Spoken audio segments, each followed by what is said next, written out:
Welcome back, all you beautiful adventurers of the Orphan Guild, or all you adventurers who happen to be wandering around out there and happen to find us here at the Guild Hall.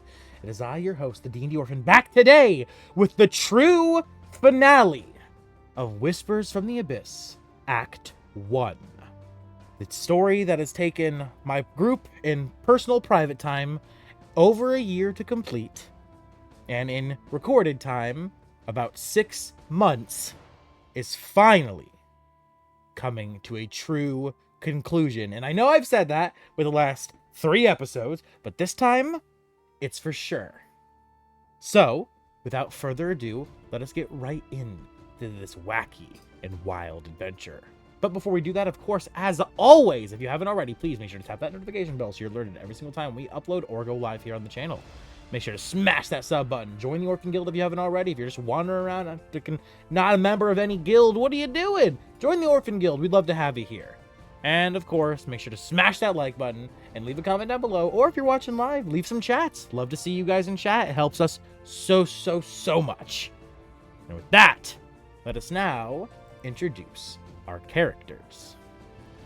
Starting off at the very top, we have the most amazing of elves, the one, the only, Atlan. Hi guys, I'm Atlas. I play Atlan, the Wood Elf Blood Moon Cleric. From there, we have the greatest of the turtles, the one, the only, Godak. Yep, I'm Clark, and I play Godak, the Wildfire Druid Turtle. Next up, we have the craziest of bards, the most enamorist of elves, the one, the only, Emmy. Hi, I'm Kareem. I play Emmy, the High Elf, Bard Warlock multiclass. And last, but certainly not least, the most vicious of all the dwarves, the one, the only, Vadagar. Hi, I'm Twisted. I play Vadagar, the Dwarven Stone Sorcerer. With that, where we left off last session, the group had finally made their way through the final floor of the monastery, clearing row after row of enemies, countless skeletons, undead, giants, and more, only to arrive at a small, safe location, receiving a buff that had been long since lying dormant within one of Tyriel's lodestones. The gates, the Dark General's chambers would swing open, revealing inside a hologram of their hated enemy, Mr. Tumnus, the evil druid, who joined forces with the Dark Mage after leaving the group's side as their ally once long ago. Taunting them, he would lure them inside before his hologram illusion would vanish.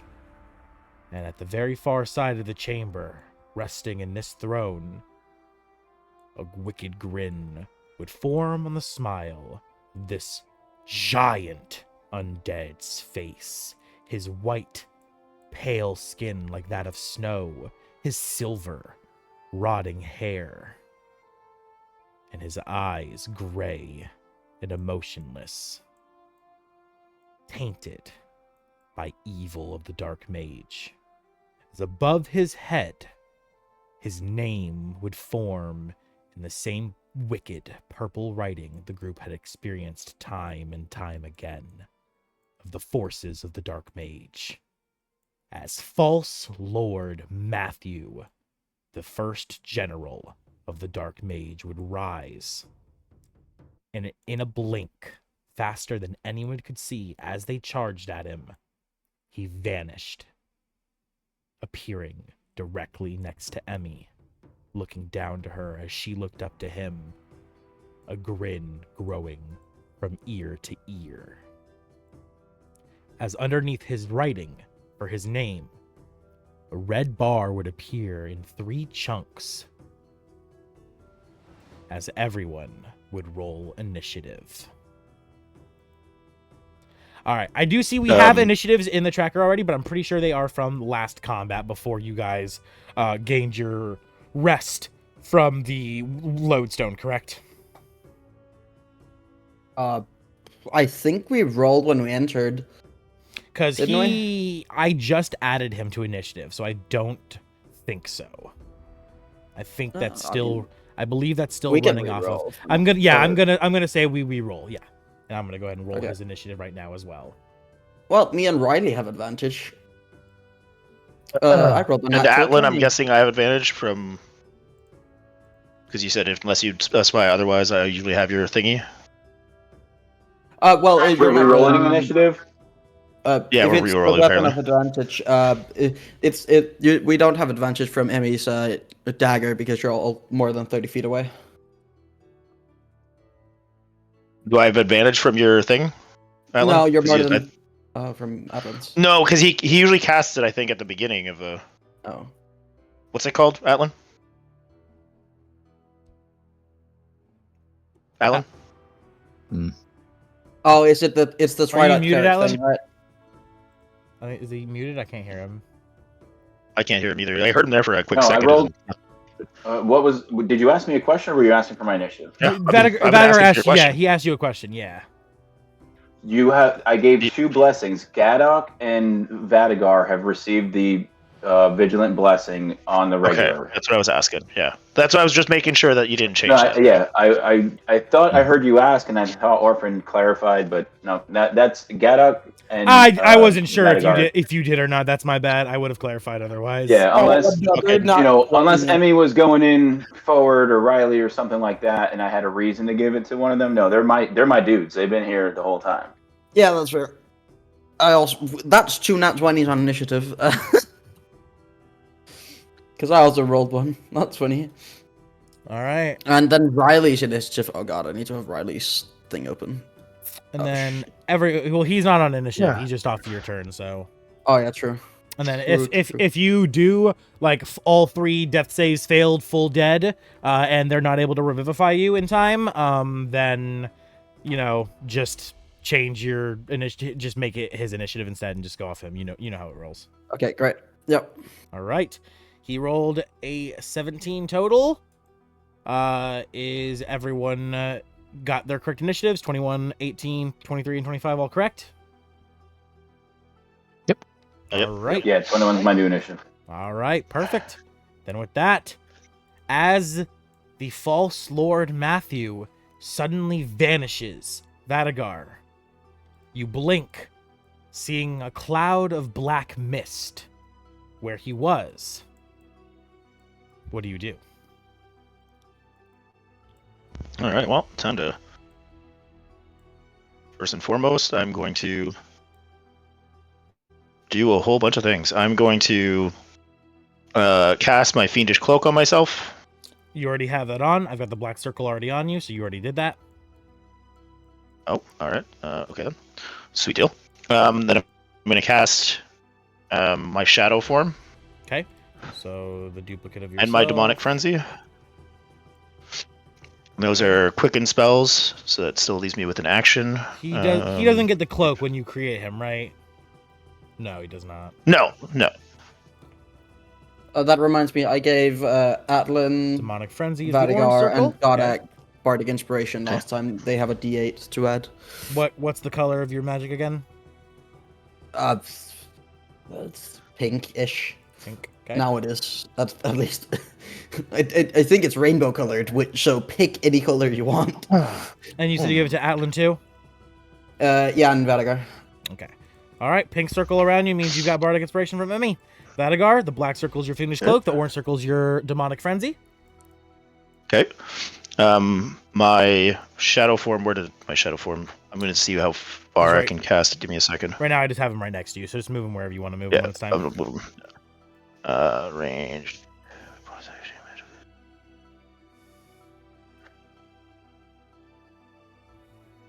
Okay, I forgot how fucking. So yeah, he basically range 15 feet, so I can cast him within 15 feet of myself, right? Mm-hmm. How far is this guy? 40 feet. So I'm going to move before I cast it. I'm just going to move this way and then cast him within 15 feet of myself.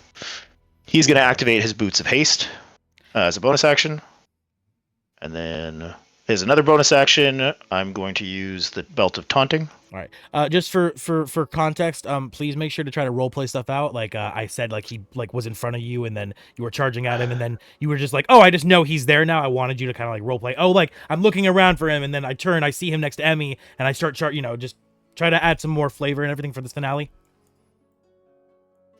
All right. Well, as I see him disappear, then I see him disappear, and I hear a gasp coming from Emmy. Mhm.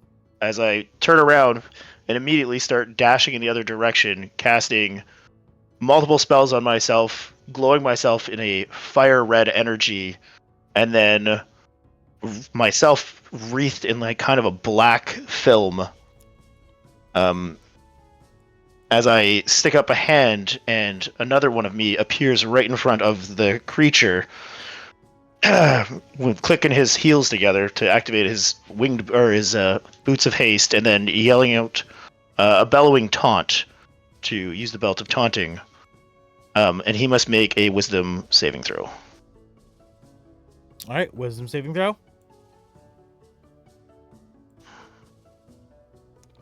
As he looks to you as you charge at him, he rolls a dirty 20 on his saving throw. Alright.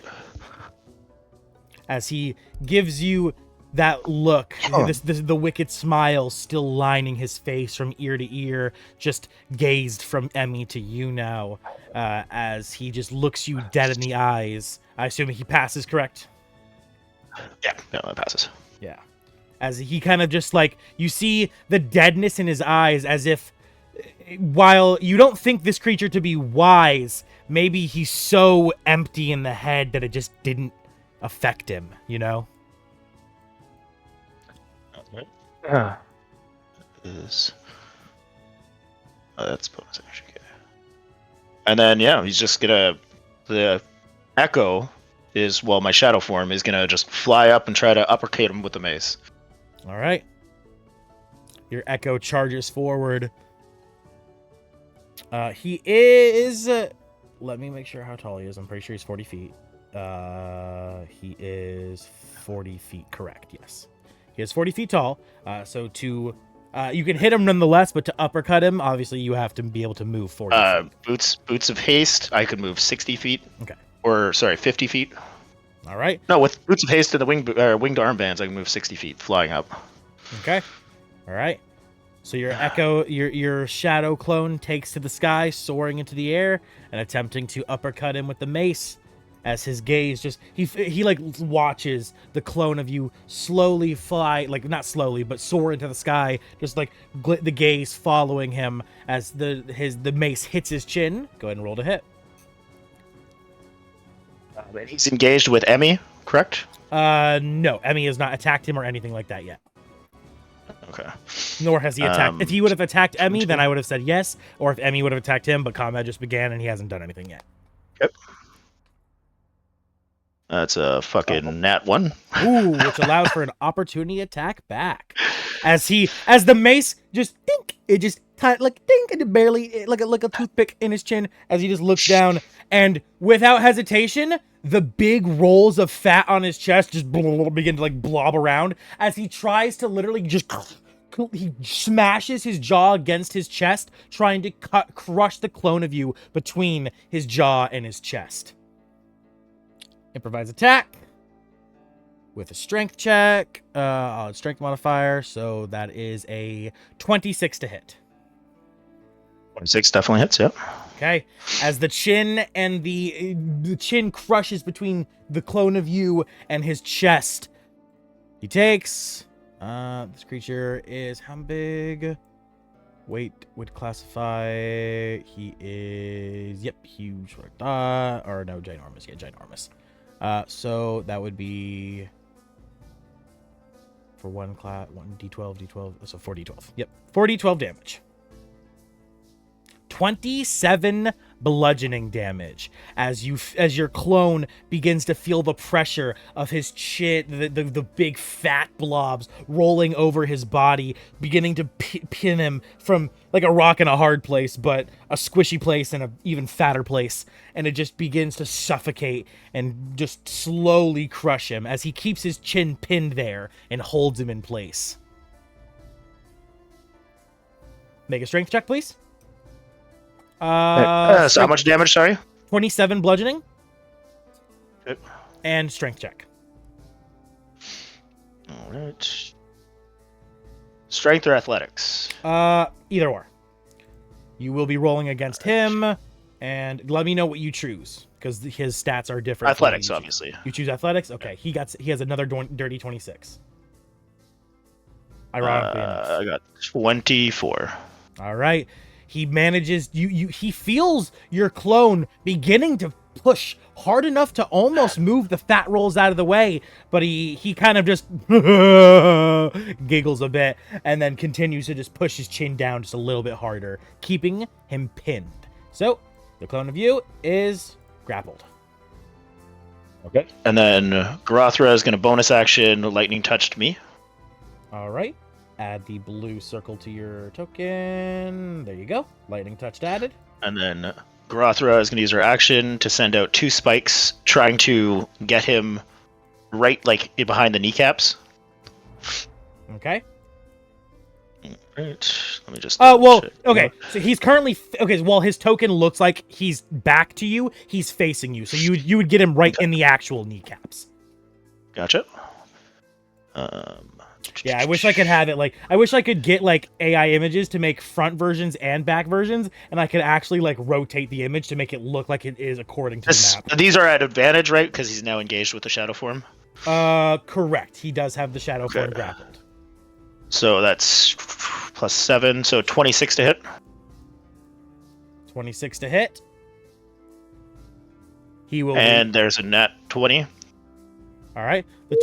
The 26 to hit, he is going to reaction to give himself you'll see him steal his skin the same way you saw Gorb do, a trait that was stolen from the the inbred dragon, as you see his AC rises high to where the 26 does not hit. However, the nat 20 will hit, of course. So, Vadagar, you have the gold die, don't you?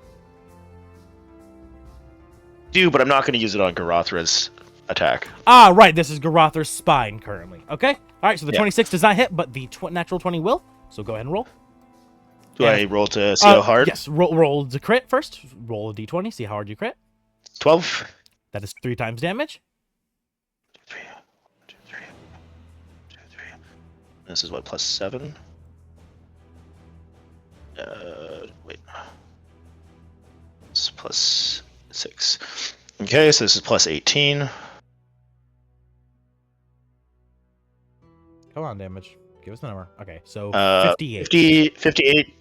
58 damage, and then I don't know if he's immune to prone or not, but he would have to make a saving throw. You do learn that he is immune to prone. Okay. All right, and as you do this, Vadagar... Oops, don't want to fucking... Okay. Hold on. Actually, I can just do that. Perfect. And then I can just grab this. You see above his head, underneath the writing in his name, the red bar begins to slowly shrink.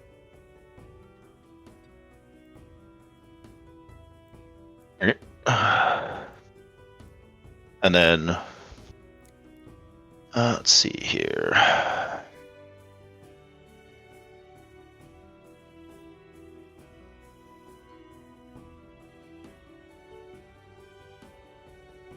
That's done. Am I good to continue with my turn? Yes, you're good. Oh wait, perfect. Let's see. Where is it? Oh, they're up here. Okay, there we go. Alright, I will just take in fucking Vadagar fashion, I will take a star off my robe and throw it at him. Aiming again for his knees. All right. Let me just, I gotta mark off my ability here. Where is it? I'll figure that out. Oh, there it is. All right, decrease. Okay. So 1, 2, 3, 4, 5, 6, 7. 1, 2, 3, 4, 5, 6, 7. Do I need to separate any of the fire or lightning Fire, lightning. Let me check his stat block. and force? Nope. Yep.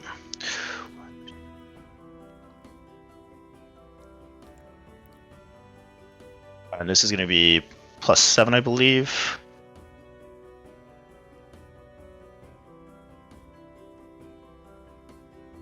$146 + 7, so 153 points of damage. Okay, 153. Really quick, let me add up that plus the 58. There you are. So many things open. All right, so what was the total of that other damage? 153. 153 plus 58. All right, that's 211 total. All right. Right to the kneecap. And as Same kneecap like Barothra hit. as you strike it, you see a large section of his like trousers come like flying off, and you see a good chunk of the meat rotting, decaying, slowly festering, like beginning to burn and boil off. As he kind of like grumbles a bit as he feels that hit very good. 211 total damage will put him at here. No, actually, it would put him here. And as you deal, that's the end of your turn, right? That's all the damage for the turn? Yep. All right. Yep. As that happens, you see him breathe, you see him roar under his breath as he slowly steels himself, breathing in and out. You see that the flesh wobbling around him, you know, like when you hit a fat man and like all the flesh blibbles around and such. You see it begin to slowly calm like an ocean wave settling as it steals and steals. As you see above his head, hold on. Oh no, the boss heals. That's not allowed. He heals temporary HP. Ooh. Half the damage you do, you see as you see the red bar decrease over his head, Vadagar, and at the very last strike and all the damage you do, you see it almost damn near half. And then as he calms himself and his body tightens, you see a section of green appear. About half of what you just did comes back, but in a green version. And that ends his turn. Or not ends your turn, ends his turn, but ends your turn. All right. Then move you correct where you were, right there. Okay. All right, and with that, Emmy. no, apparently it's Vadagar's turn again, but that's because this one's. That's because you cloned him, yeah. Oops, hold on. Let me just remove him from initiative. Oh, I can't because he's in a freaking. I forgot I put him in a different layer. It's so weird that you can move things to different layers, but once you do that, it no longer lets you like remove it from initiative, even if it's in Yeah, initiative. it's super funny. All right. Okay, there we go. Emmy, you are up. So first, Riley's gonna Hunter's Mark the bitch, because we need to learn the resistances. Okay. Hunter's Mark that learns the resistances is his beast thing. Yeah, but that activates on Hunter's Mark, no? No. He has two things. So he's got like where is it? I'll read it to you real quick. It's the Slayer's Mark, right? Slayer's Prey. He's got Hunter's Sense, ability to creature magically discern best how to hurt it as an action, and then he's got Slayer's Prey, which is a bonus action. Which is basically like a Hunter's Mark. Okay. And then Hunter's Mark is a different bonus action altogether. All right. So no Hunter's Mark. It deals the same damage. Well, Hunter's Mark deals force damage, and Slayer's Prey just deals a d6 extra damage. So, Alright, it's a d6 either way. Yeah. Okay. All right. And you're able to learn it. What is it? What do you learn? He uses third level. You gain the ability to peer the creature and magically discern as an action. So he uses an action to learn its vulnerabilities. You immediately learn whether the creature has any damage, immunities, resistances, or vulnerabilities, and what they are. All right. Yeah. As for damage resistances, you learn it is resistant to bludgeoning, piercing, and slashing from non-magical attacks. It is resistant to not resistance to necrotic. It is resistance to bludgeoning, piercing, slashing from non-magical attacks. It is resistant to psychic, and that is it for resistances. Okay. I'm so fucking blind. I can't read my own stat block. Actually, this isn't even my stat block. I found this online. As for vulnerabilities, it is vulnerable to radiant. It is vulnerable to that is all. Condition immunities, it is immune to charmed, frightened, poisoned, and prone. Oh, prone and grapple. Okay. And it is necrotic charged. Great. So no ebony crossbow. Well, yes. Okay. So that's his action, which means it's Emmy. All right, Emmy, you are up. Emmy's gonna. Well, is Riley gonna run away at all? Let's see, 30 feet. Right. He has 30 feet movement. Indeed. So yeah, 30 feet. All right. As he begins to try to run away, he will. Yeah, I expected that. Actually, he has 25 feet movement, by the way. Oh, 25. He's a dwarf. That's about what I measured.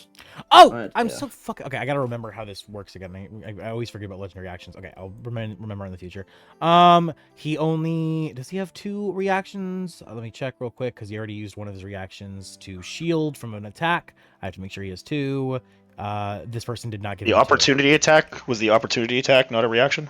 That is a reaction, but he used a reaction on you to shield himself when you hit him for that that 26. So he does not have 2 reactions, so he cannot opportunity attack Riley as he runs away. Okay. All right. So Riley's able to get away safely. Okay. And Emmy, seeing that Riley can get away safely, is also gonna run 30 feet, which is there. As he looks to you, he tries to raise his leg to stomp on you, but he's pinning the clone Vadagar to his chest, and the Vadagar's fighting him so hard that he has to focus on that, and he can't try to stomp on you, sadly. That's great. Well, sad for him, great for me. Well, he's immune to basically everything Emmy does. So she's just gonna 3rd level Scorching Ray him. Okay. So 3 to hits with +9. Because that is just. Oh wait, no, it's 4. It's 4 d20s. The lowest is so it goes 13. Miss. 18. Miss. 20. Miss. And 23. Hit. Okay, so the 23 hits. Correct. So she deals 2d6. So 7 fire damage.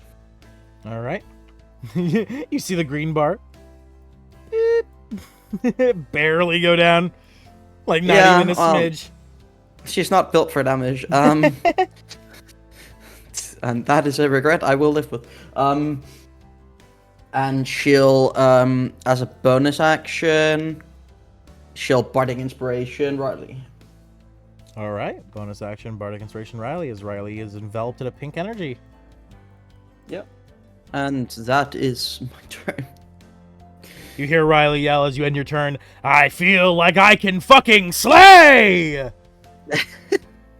That's the point, Riley. All right, and as you end your turn, Atlan, in front of you, the man disappears from his throne, black mist taking his spot in his throne, as you hear from behind you, gasping, running of Vadagar sprinting over on Garothra, and some sounds of a scuffle as you quickly turn around. What do you do?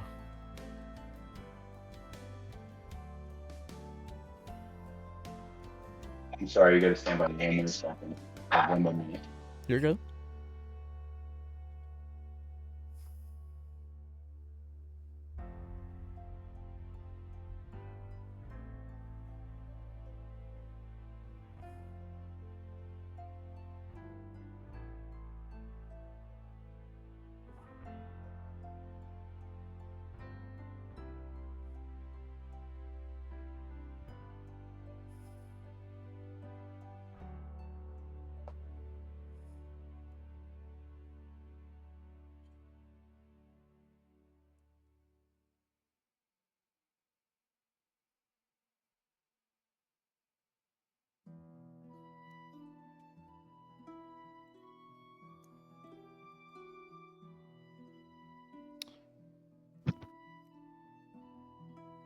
Does anyone That want to moment know? when you I realize- have so many questions. You're good. Does anyone want to know what the name of the stat block of this creature is? It's Oh, yeah. a homebrew creation, so it's like no, just don't look it up, and you won't obviously learn anything. Yeah. I found this on D&D Beyond. Someone made this. This is called Almaroth, the Unrelenting Destroyer. Oh yeah, that sounds like a real homebrew name, you know, written by an edgy teen. Yeah, some fucking 14-year-old made it. Whatever 14-year-old made this actually made a pretty good stat block. It's well written. Well, I think the joke there is just that most dungeon masters that are good at their thing 12-year-olds. just sound like edgy teens. Also, that moment when you realize that you could have done more damage if you used the right spell. Oh well. Guessing that just happened to you. Yeah, it did. It just I could have dealt 40 damage, d4 damage, and then continually did more. All right, Alan, you back? Not quite yet. All right, we'll wait a couple more seconds. I'll take another dab. Almost. From logic perspective, would Emmy take this as a humanoid? Correct. Okay. Yes, this is a humanoid. Just a giant humanoid. I wasn't asking what it actually was. I was asking what Emmy would think it was. No, I mean, you can tell it's a humanoid. Okay. Yeah. Okay, great. At least in its current Yeah. position, it's a humanoid. Yeah, great. Well, that I should have done something completely different. Anyways. Hey, woulda, coulda, shoulda, coulda used extra life. Exactly. But you know, now that there's a break, I can. If any viewers, do it. if any viewers get that joke, I hope y'all are boomers too, huh? I think I get the reference. It's an old YouTube joke. Not really It's- joke, but reference. Yeah, it's a really old. Yeah, fucking. Do they even make music nowadays? I hope they do. Don't know actually. Last season I saw was like season 5. Yeah, what was their name again? ERB. ERB? Yeah. Yeah. ERB. Battles of History. Oh yeah, epic rap battles. Oh yeah. They still make videos, I'm pretty sure. Yeah, they put one up 3 months ago. Yeah. They made one 6 months ago between Trump and Harris. Oh, of course they did. Of course, they did one. They've done some funny ones. That's a reference specifically to the Mario Brothers one. Yeah. Mario Oh yeah, Brothers I know that reference. one. Yeah. Shoulda, coulda, coulda, blah, blah, blah, blah. Woulda, coulda, shoulda come to use the extra life. Bro, shit that should not live rent free in my head lives rent free in my head. Sorry, guys. No, you're good, man. Yeah. We're talking about old YouTube shit. All right, it's your turn, buddy. All right, sweet. I thought I was going to be able to wrap up before this, so I heard that you said he came at me. at No, some no, no. point? So, while you, Godak, and Vadagar were charging towards him in his throne, you saw a wicked smile form across his face as you saw his rotting teeth. As suddenly, in the blink of an eye, he turned to black mist and vanished in front of your eyes. And then behind you, you hear Emmy gasp. Vadagar charge on Garathra in the opposite direction he was running previously, running back towards the gate, as you slowly turn around, seeing the false Lord Matthew is now standing in front of the gate behind you. Okay, so he's blocking our entrance. That's not surprising.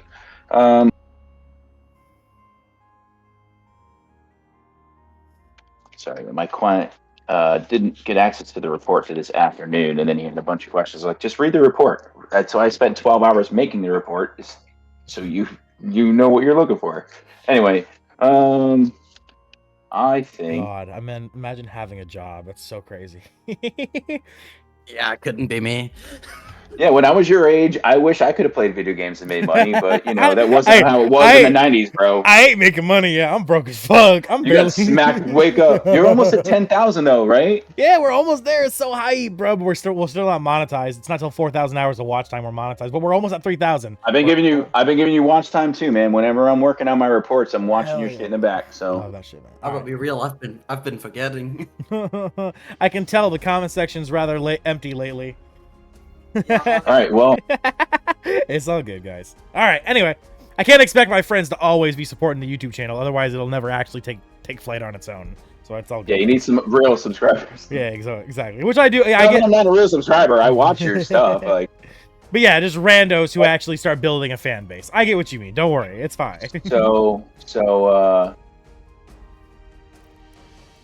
within my movement, these columns floor to ceiling, right? That would Correct.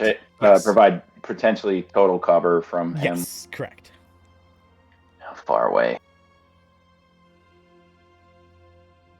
So totally within range of a first level guiding bolt. All right, you So guiding that'll bolt him. be attack roll plus 11.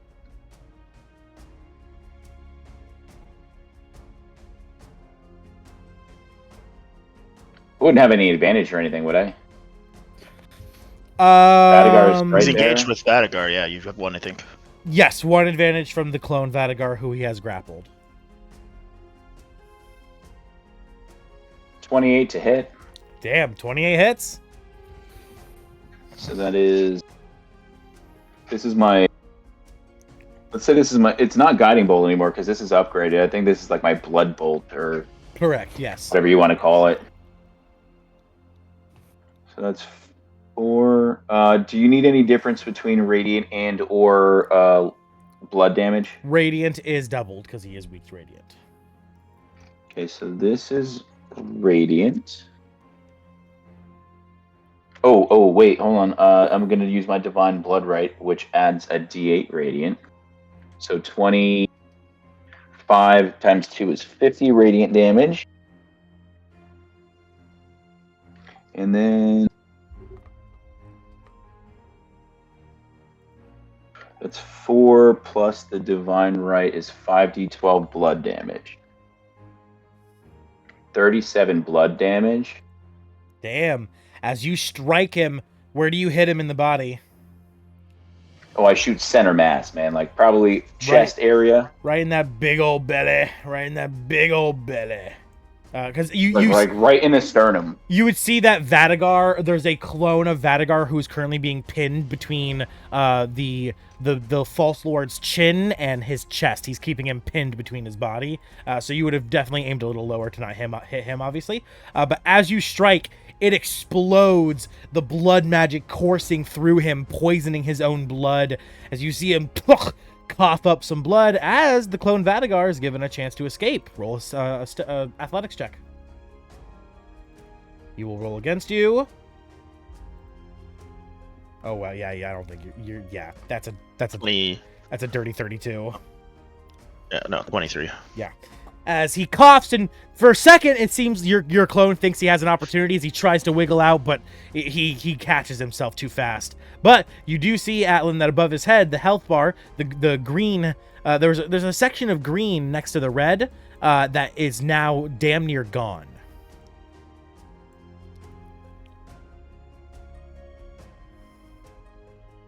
Wait, describe the section of green again, please. Okay, so you weren't here for it. I think you were doing something, but after Vadagar did damage to him, half of the damage he did to his real health bar, because he had a full red health bar at the time, half of the damage came back as a green, like a green sliver at the end of his health bar, temporary HP, and his temporary HP is almost gone now. Okay, so that black line is actually not. I see. So I don't know. Okay, They're so he chunks. gained a little bit of temporary HP. No, he did from Vadagar, but that was when Vadagar did damage to his actual health bar. He doesn't gain HP back when you damage his temp HP. So until you actually start Gotcha. damaging his Okay. health bar, you're getting rid of his temp HP currently. Is what I was trying And to then say. he would also have the next 2 attacks on him have double advantage. All right, the next 2 attacks on him have double advantage. Atlan would hide behind the pillar. Probably more right around here so you can see Godok and everybody, but probably wouldn't be able to see Vadagar. Why are there 2 Vadagars? Vadagar has a shadow clone jutsu. Shadow form. Oh, yeah. it's a spell? Yep. Or ability? Cool. So I wouldn't be able to see either Vadagar, but I see the rest of my party and hopefully have total cover from boss. Yeah. Father Matthew or whatever. You are able to see this Vadagar as he's being pinned between Matthew's chin and chest. So, like, looking at Matthew, you can see him pinned there. And he is I don't think I'd be able to see Matthew from where I'm at. You definitely can. Yeah, you're definitely just like you're able to. Yeah, right. you're peeked around just enough to Because I see. want total cover. I would be like, yeah, for up you against the fucking you can still. column. Yeah, it's like, you know, your eye. You have a single eye peeking out. Okay, You yeah, have cover whatever you you can still decide. see. Yeah. Okay. And that's my turn. All right, which brings us to Godak. I can't believe the boss rolled the lowest fucking initiative on this fight. Godak, you are up. Oh, son of a bitch. Never mind. No, you're not. No, you're not. I fucking did it again. I did it again. Legendary actions. All right, starting next turn, he's going to be using these properly. Because, fuck, I keep forgetting these exist. All right. By Alan's hiding. Oh, I didn't use my spell slot. All right. He uses a legendary action to Rending Strike. He makes a slam attack as he slams his chin against his chest, trying to crush Vadagar again. All right. Roll to hit. That is...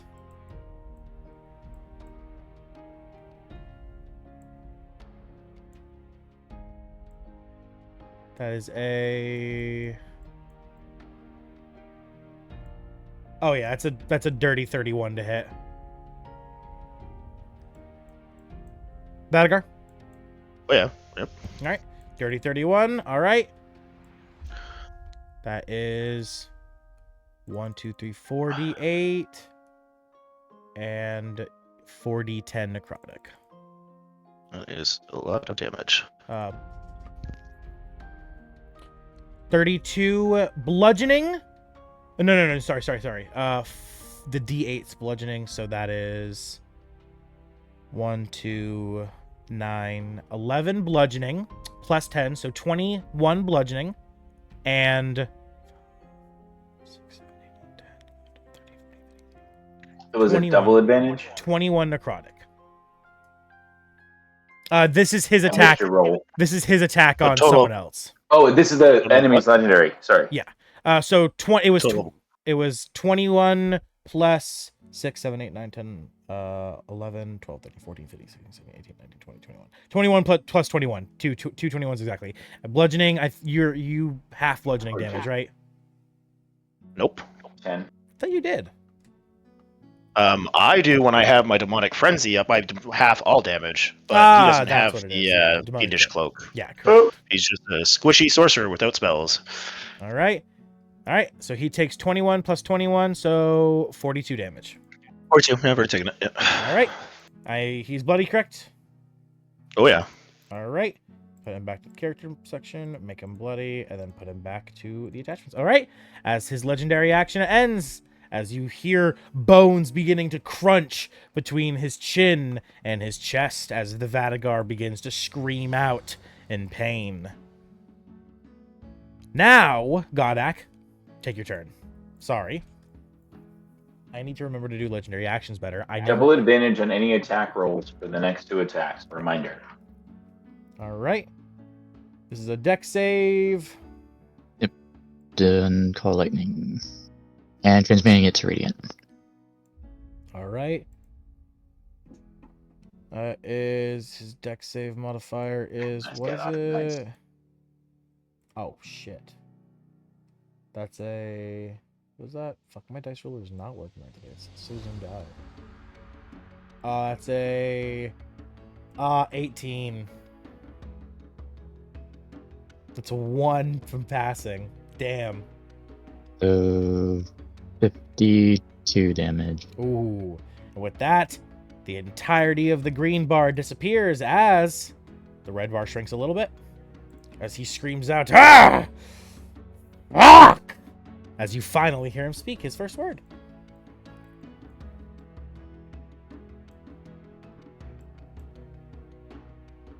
As you strike him with lightning, his body shakes and shivers, jolting.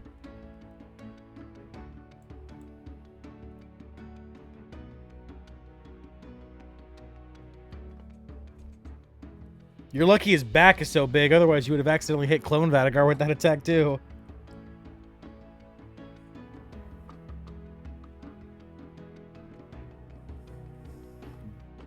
I will move.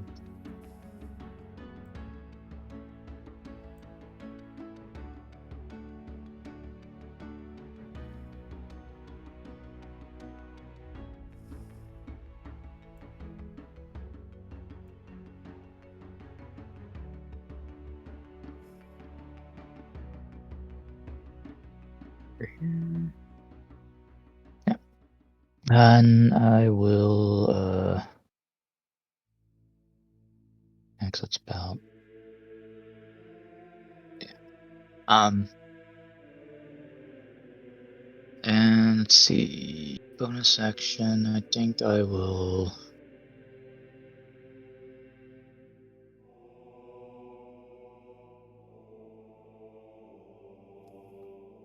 You'll have quicken spell that you learned from me too, right?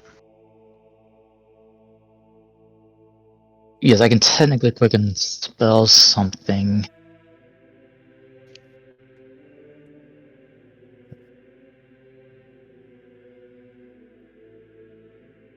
All right. Do you need anything from me? Information or anything? I'm not really. I think I only have.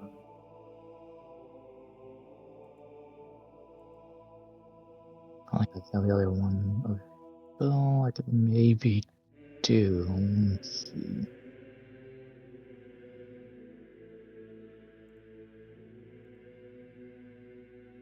I mean, yeah, technically I could do that. Yeah, I'll go ahead and I guess. I'll quicken spell a third level Scorching Ray.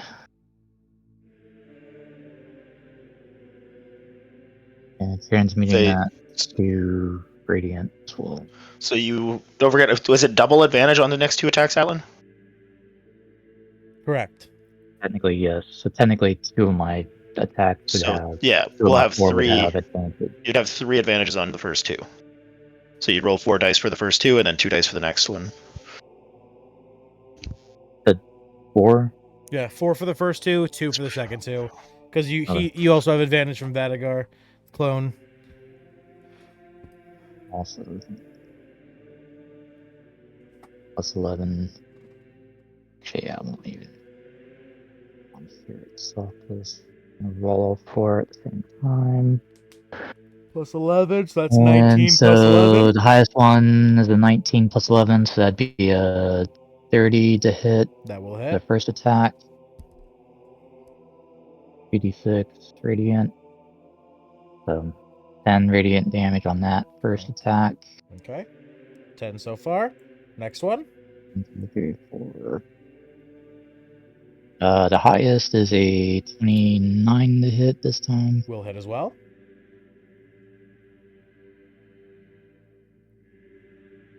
That's gonna be another 10. Okay, 20. So now we're just doing what, normal or still advanced just 2 this time? 1 advantage, so 2 1 dice. advantage. So now you just roll 2 dice. Alright, so the second, well, third attack is a 25. 25 will hit. And on to another 10. 30 damage. And last And the one. last one. Highest is 29. That will hit. And and again. What are the odds? 4 10s in a row for 40 damage. As each strike hits him, the radiant energy coursing through his body, singeing him, burning him. Pew, pew, pew, pew. As his health bar goes down, and you see as you end your turn, right? Yeah. That he gains no temporary HP. It seems he has to take a certain amount of damage, a certain threshold, to gain temporary HP back. I created this concept just for someone. Just for a special someone who really likes to get tack on that damage that he does constantly. So with that finally brings us to False Lord Matthew. As to start his turn with his first attack, he will attempt to finish Vadagar off in his chin as he slams his chin down one more time. That is a dirty 30 to hit. Nope, 28 to hit. 28 to hit. That hits Shadow, right? Definitely, yeah. 28, okay. All right. And roll damage in here. 48. I'll do the bludgeoning first. That's 32 bludgeoning, And with that, he just vanishes. As he clenches his chin down, he feels a poof of smoke as he inhales the steam of the magic of the dead fake Vadagar. And so now he looks around, slowly turning his head, spotting you. He says,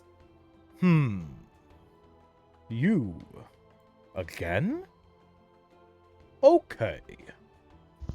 As you see and begin to move towards you.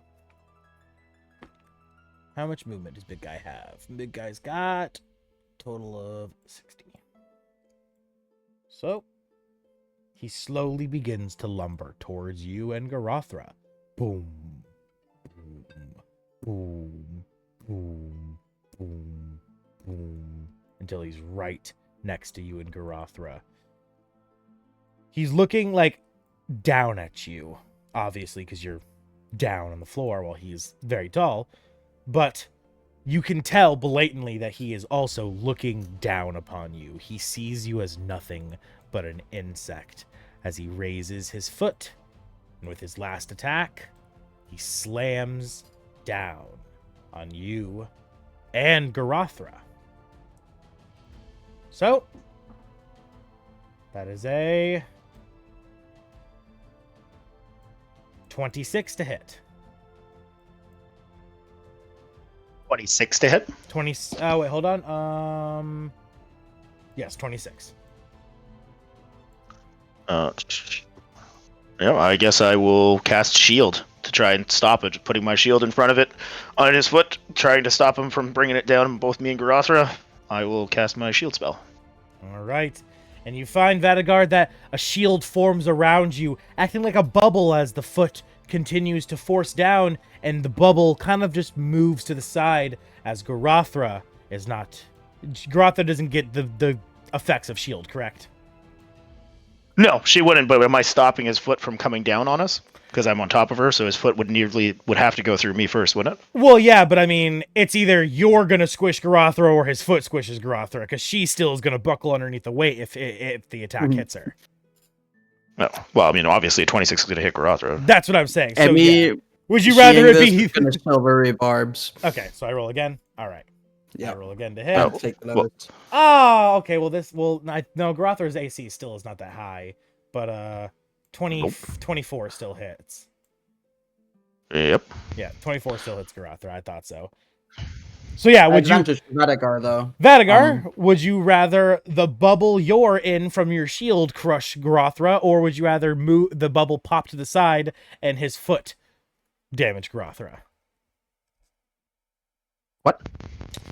The shield spell, it like acts like a bubble that forms around you, stopping the damage, giving you like a shield, essentially, right? So the bubble that forms around you, is that going to crush Garothra as he pushes down on you?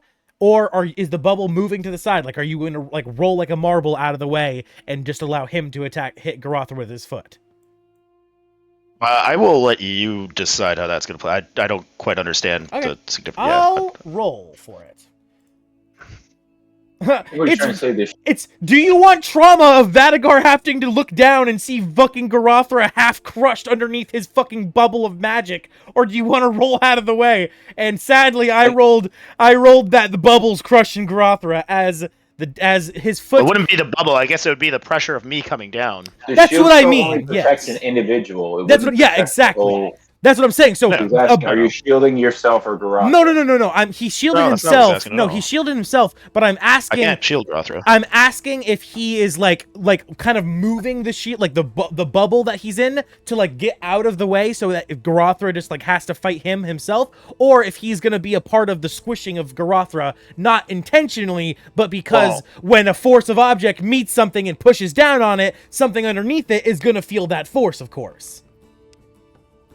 So, and you said to let me handle it, so I rolled, and I if it was a 10, 11 or higher, you rolled out of the way, or a 10 or lower, you stayed in the way, and I rolled a 9. So as his foot comes down on you, and you form a protective shield around yourself with your magic, you quickly hear underneath you as the bubble is still being pushed down. No matter how hard you try, your strength will not stop his foot. As you see Garothra, her legs slowly beginning to buckle. I will allow her to make a strength save to see if she buckles underneath the weight or not. Oh, she only has to beat a 19.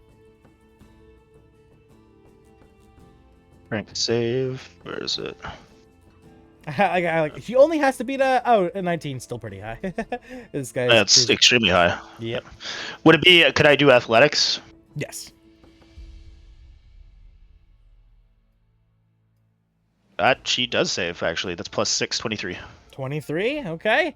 As she feels you hear her legs beginning to crack. The bones fracturing as she still takes the damage, but she does not knock prone. 48 plus 10, 32. That is the third time I've rolled 22 on a 48 roll. What is happening today? 40, 10. Oh, that's 3d10 plus one more. 18, 19, 20, 22, 23, 24, 25, 26. So 26 necrotic and 22 bludgeoning.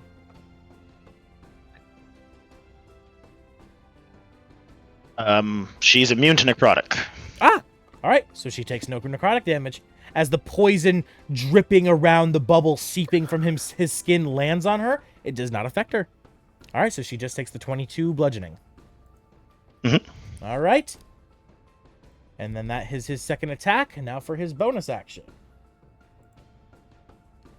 Let's see here.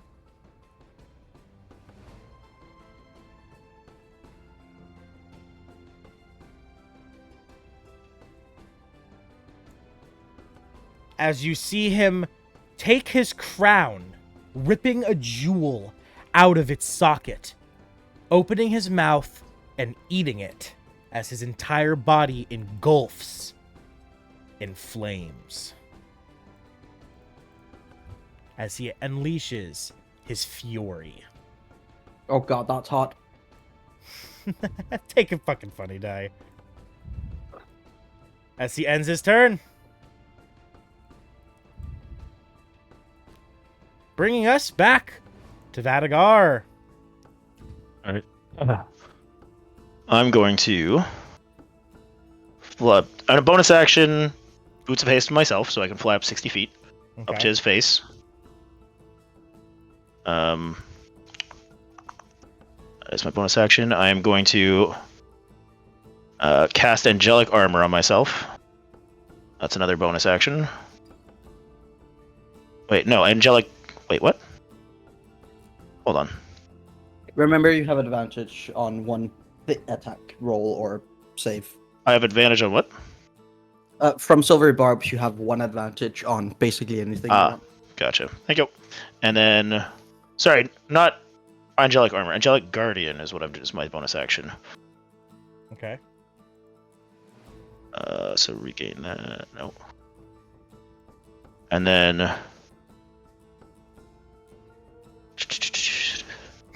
I mean, remember how you said your magic is a rainbow? Vadagar is slowly becoming that. Ace the rainbow. Where is it? And then I'm going to brandish my ring, and I'm going to call forth Atlan's energy to cast Spirit Guardians. Okay, you cast Spirit Guardians. Distance, so 50, so a 30-foot sphere around me. As you see a bunch of, I guess, whatever material you could describe what the spirit guardians look like. What's the radius again? So it's a 15 radius around me, so 30-foot sphere around me.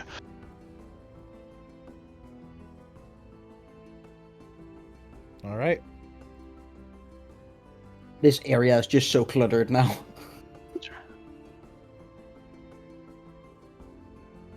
You would see would look like angelic, like just the torsos and the wings and the weapons of like angels flying around you, incorporeal from the waist down, and yeah, they would swing at whatever enemy in your way on their way circling around you.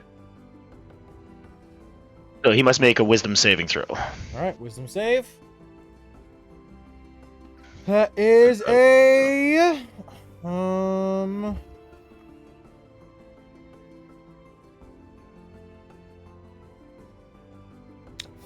15. Pretty sure that would fail Atlan's save DC. Atlan? Oh yeah, Yep, 15 fails. Okay. So it's 3d8 radiant, I believe. Okay.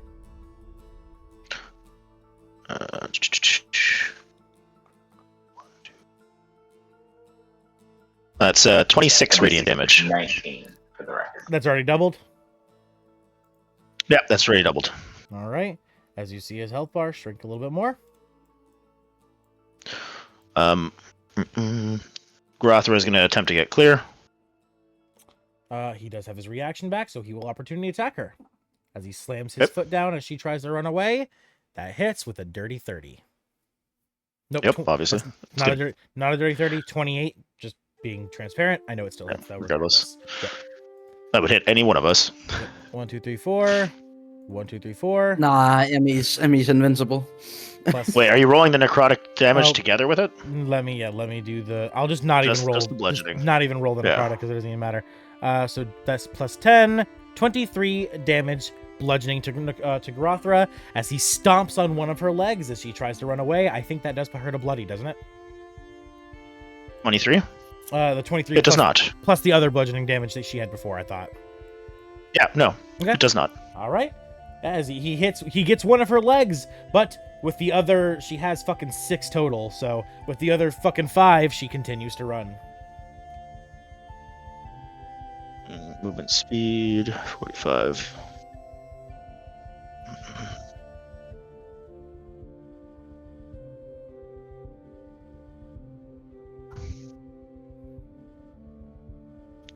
And then from there, she's gonna send in two spines. And add advantage because I'm engaged, correct? Correct. Yep, you are engaged with him, so there's your advantage. Nat 20. Why is she getting all the nat 20s? Bullshit. Damn. All right, golden die, or are you going to roll just the regular crit die? Just the regular. This is. All right, that's 2 nat 20s. I mean, at this point, you might not get another one. Well, this fight's going to go on for a little bit. It's a matter of how many dice you roll. It's true. Yeah. All right, roll the regular times. That's 3 times. So. That is. Plus 18, 37, 47 points of piercing. All right. As his health bar shrinks a little bit more. And it's 24 to hit. 24 will hit. No, 25. 25 will hit as well.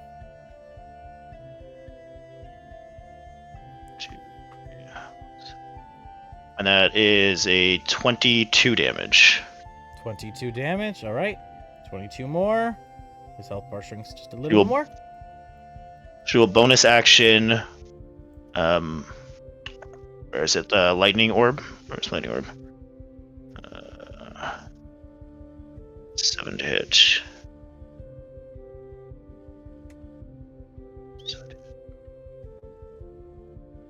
It's 24. 24 will hit. It's 15. 1, 2. That is 31 points of lightning damage.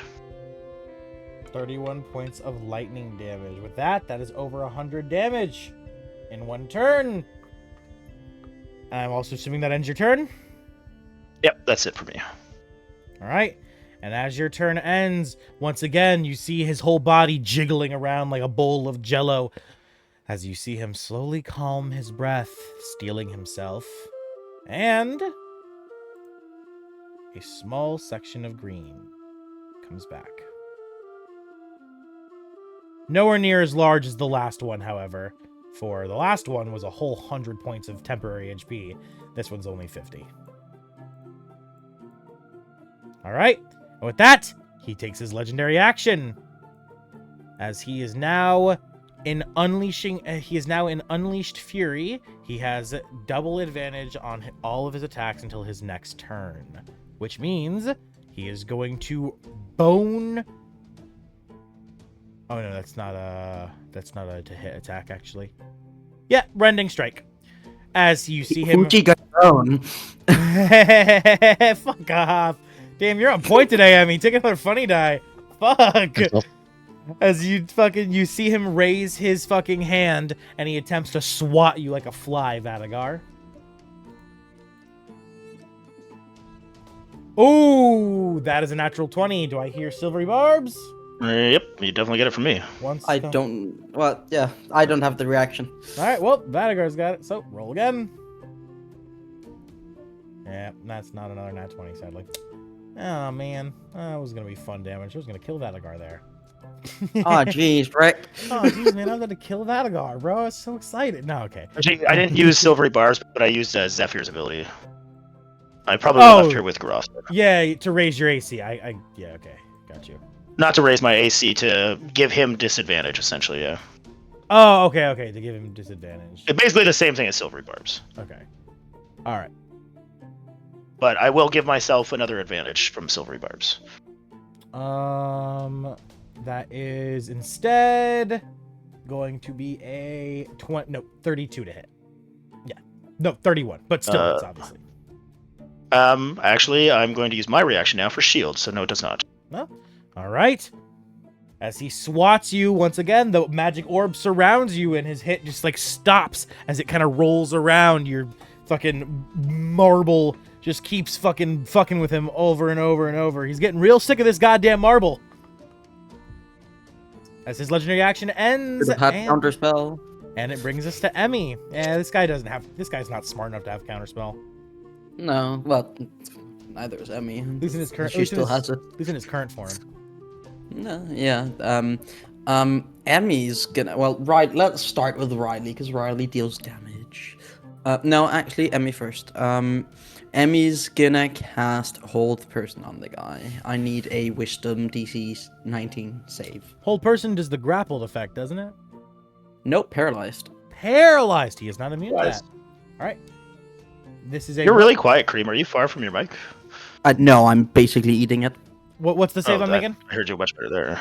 Wisdom. Wisdom. Okay. He's not great at those. I would recommend not chewing on your microphone. I'm not. I'm not doing that. That's a 15. Yeah, that fails. He is paralyzed unless he uses legendary resistance. Which he is going to do! Boink. He has 2 left in this form. Yeah. And with her bonus action, I don't know. She doesn't really do anything with that. You don't want to give Bardic Inspiration to someone? There's not really anyone that's Close enough, yeah. Yeah, well, no, there are, but she can't double stack it on someone, so... Oh, give it to Motherbucker. Give it to the cook, give it to the horse.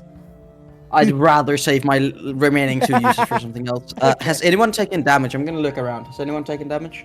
Yes. Other than Mucky. Rothred, she's super far from you.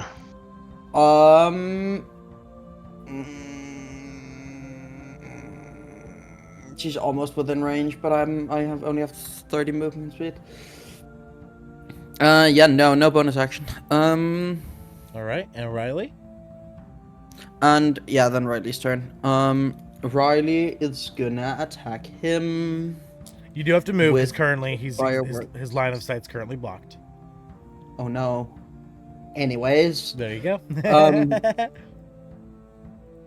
So Riley attacks. It has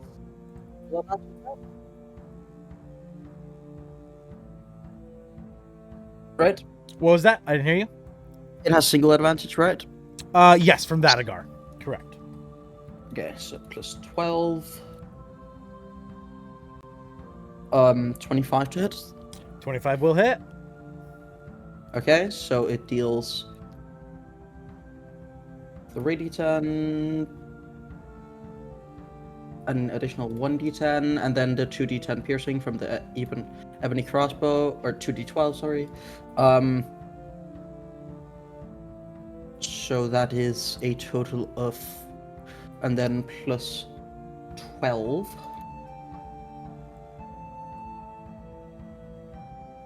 So that is a total of 51 damage, magical piercing.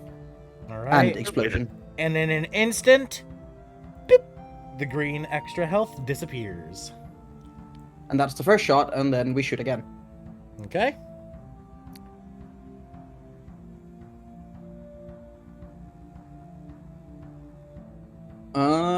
A 28.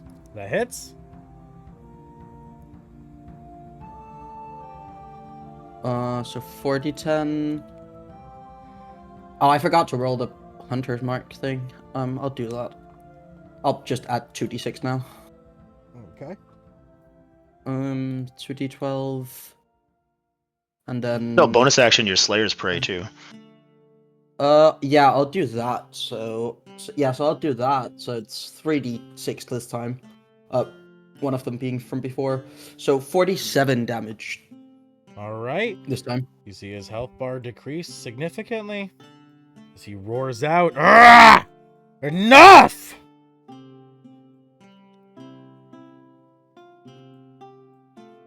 And that is my turn. All right.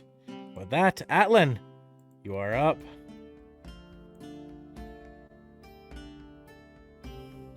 Is there a way I can check and see?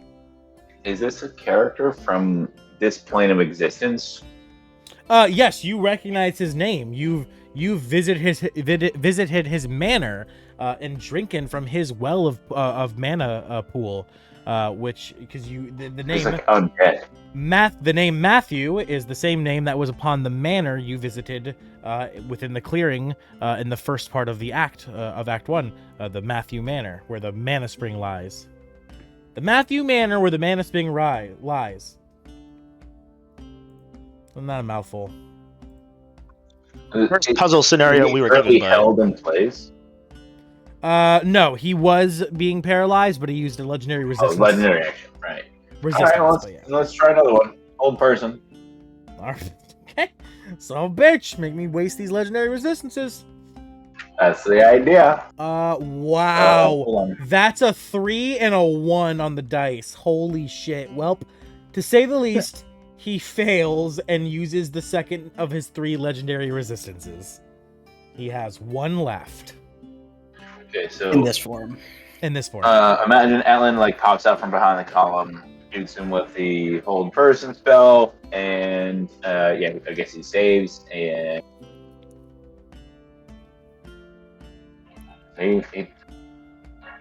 nobody's really hurt, right? Garathra is the only one who's Garathra. currently bloody. I mean, I'm technically. She's not Getting away. He's She's getting away, not right? bloody, but she's not bloody, but she's hurt. I'm a smidge hurt, but that was because I took a bunch of damage before we eventually got up here. It was prior to the last fight. I think I took some crap damage or whatever. Wait, so I'm sorry. Go ahead. You Yeah, say no. you're a little hurting A smidge. because I can Not totally like- see you. I I'm can not totally bop halfway. you. I'm not halfway. I'm not halfway, but I took a bit of damage from what- crap. and when did you stuff. take Did you take damage? damage after we Oh, long sorry. rested? Prior to the last combat, when we were No, heading we back. had a long rest. Remember? Yeah, we had a long rest before you guys got We had a in long here. rest before the fight. Yeah, we had the energy from cereal or whatever. So it was like after we technically rested. It was like we took some damage. I don't think you took damage because we went straight from there into here. Yeah, Like and then that, I think it's cut off. the and room that we stopped. got healed in was like right here. Yeah. Yeah, it was right. Yeah, down We should have been the going into bottom. this fight full health, full spells. Yeah, just Okay, yeah, I'll- just give yourself full full HP. health. Yeah, you're good. Yeah, you're good. All right. Anything else, Okay, Alan? then that's me. If Galak doesn't need any healing, All right. yeah, that's the end of my turn. I try to make however position myself to make sure that I am keeping the column between me and the enemy. All right. And as you call out to Gadok, asking if he's injured, we cut to Gadok as it is now his turn.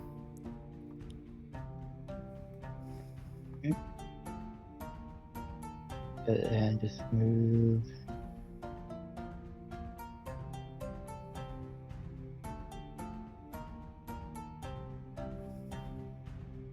Distance. So go ahead and we're gonna go ahead and roll to see for call lightning. Call lightning again. Okay, dexterity save.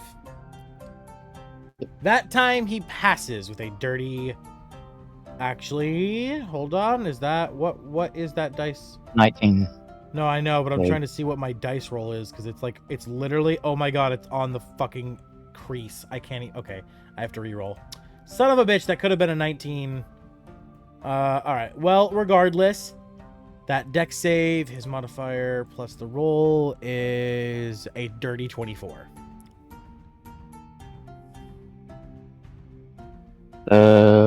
Half doubled again, so it'd just be, I guess, Full 23. Okay. 23 base. All right. His health. And- He takes another small chunk of his health bar out. As the lightning surges through him, he is getting real tired of this shit. His eyes are slowly And- beginning to burn red from their gray, empty state. I don't have enough sorcery points to do another quickens, so believe that. Having bonus Wait, isn't action. when you call the call lightning, isn't it a bonus action on consecutive turns or no? It's an action to do a call lightning. Oh, even after you've already cast it? Yes, it's the whole. It takes one action to do its effect. Yeah, to recall it, it's still an action because it's a strong fucking spell. Yeah.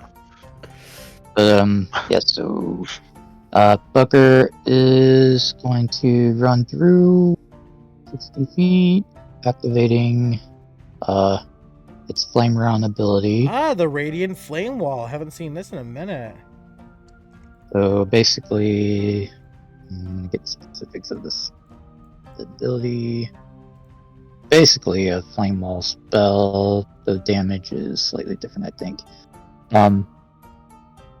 So 20 feet reach, strength save 16 plus.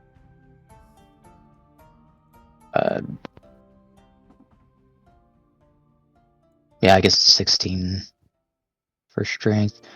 Let's see. I'm trying to cut the way I wrote this. Let's see. So, flame run, 3d8 fire damage and 1d8 bludgeoning, half on pass, save, sprint, ripping wall of flames, reaching 10 feet tall, on, and then a 20-foot long line, 5 feet wide. When the creature comes within 10 feet of it, the front, they take 5d8 fire damage, 4 charges per long rest. All right. He rolls it's a strength save. Yes. I feel like it should be a con save. I think that's what. But either way, if it's written as a strength save, we'll just go with that. Which means he rolls a.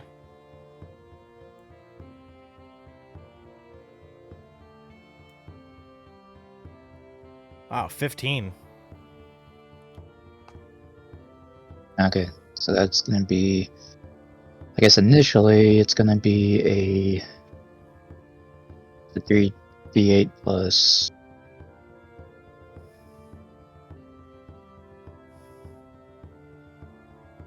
So there's 3d8 fire damage and 1d8 bludgeoning, I guess, for the initial, and then when it hangs around, it's a 5d8 when you're near it. Not Okay. to make a save.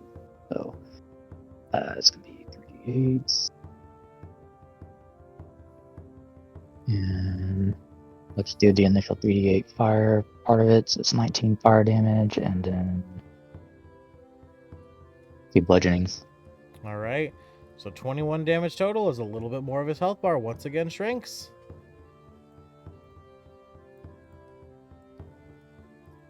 And does that end your turn? Yep, no bonuses, so yep. All right. Ending your turn, he takes his legendary action before his actual turn. As once again, he is going to try to swat you, Vadagar. Or actually, no, Motherbucker now appearing in front of him. He is going to Bone Shard. This is the thing I was going to do before, but I saw it was the dexterity save. All right, so in a cone, you see him open his mouth as he begins to breathe so heavily and so forcefully that you see chunks of his teeth begin to fracture, breaking apart and shooting out of his mouth like little projectiles. As everything in a 30-foot cone must make... This man has a breath weapon? Wow. Must make a dexterity save. 23. Is that 2 hit? No, 23 dexterity save. You both have to make a dexterity save. Oh, 22 dex save. Vadagar, remember your double advantage.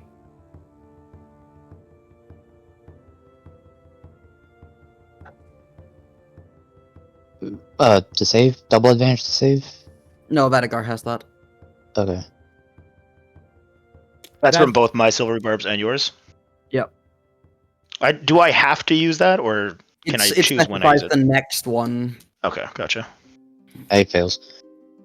Okay. Then,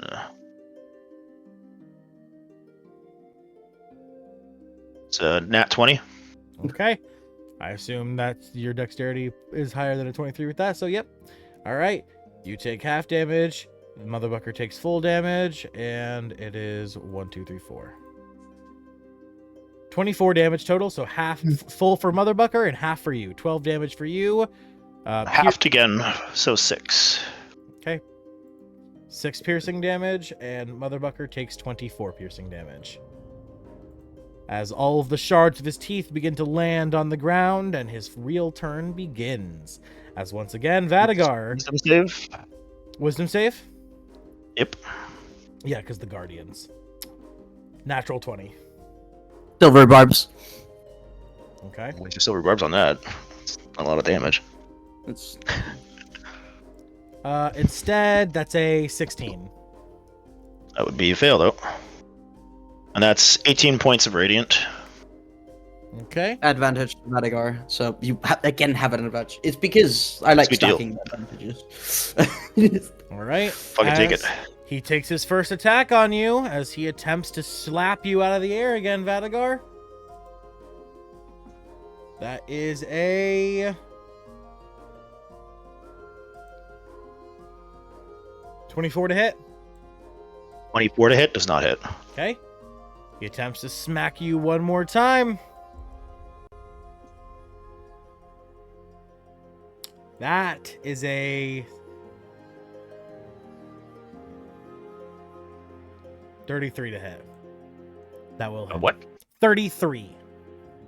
33? Yep. Meets it, beats it. Oh, damn. I discovered your AC My shield finally. spell, my shield spell is still up until my turn, so. All right, well, the 33 does hit, as you said. So, 4d8 plus 10 bludgeoning. I'll roll that first. That's 3, plus 1 more, 16, 17, 18, 19, 20, 22, 23, 23, 33 bludgeoning, and 31 necrotic. So a total of 64. Correct. With that, he ends his turn as he looks to you, having swatted you and literally smacking the shit out of you, breaking your shield spell through the bubble, and literally, with just one of his fingers, pa, right in the face. Okay. As he looks at you, you bloody? Nope. All right. And he ends his turn. Now, since it's still near the fire, Oh, yep. will it need to, I don't know if we ever really, yeah. It's on his turn. Yeah. So he does it again. That is a strength save of 16. Okay, so that meets it, so I don't know if it, Meets it, beats just- it. So half damage.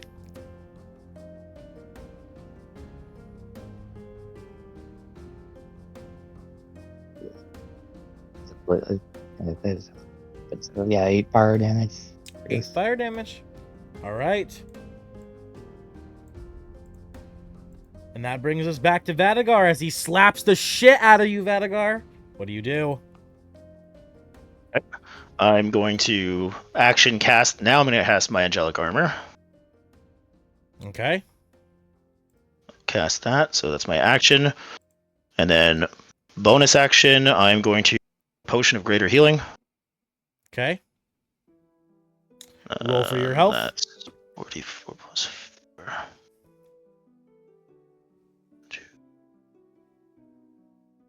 It's 18 points of health. Okay. 18 healing back as you guzzle down a healing potion.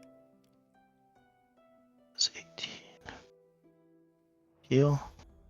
And then, where is it? I'm going to bonus action, start prepping my mace.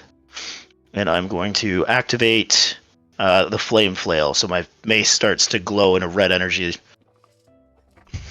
All right. And then Garathra, from where she's standing, she's going to throw out another 2 spines. It's fucking 18 to hit. 18 will not hit.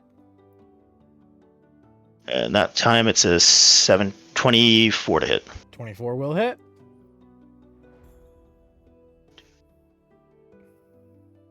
That is 17 points of piercing. All right. 17 piercing damage. Once again, Lightning Orb. his health bar takes another solid little chunk out. Lightning Orb. 60 is 23 points of, or 23 AC, or 23 to hit. That will hit. And I forgot to double this last time, but it's going to be doubled this time. So that's 40 plus 30, that's 70 points of lightning damage. Okay. Decrease. And then let's switch this so I can figure out. God damn it. Alright, get that off there. As Garathra is going to go and hide behind this column real quick. Okay, and that's my turn. All right. As you end your turn, he takes a legendary action.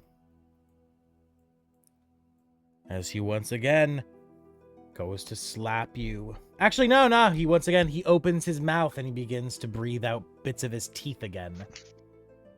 Another cone. Vadagar and Motherbucker, I need a dexterity save, 23.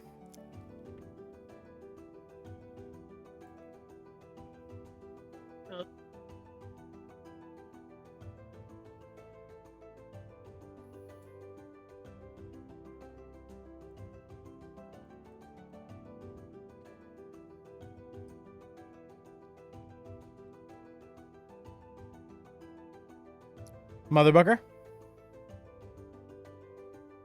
What do I need? dexterity save. Dex save?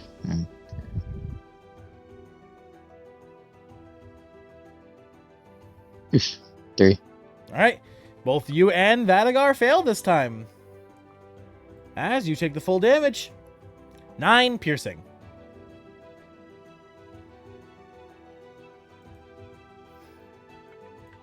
As that ends his legendary action and brings us to Emmy. You are up.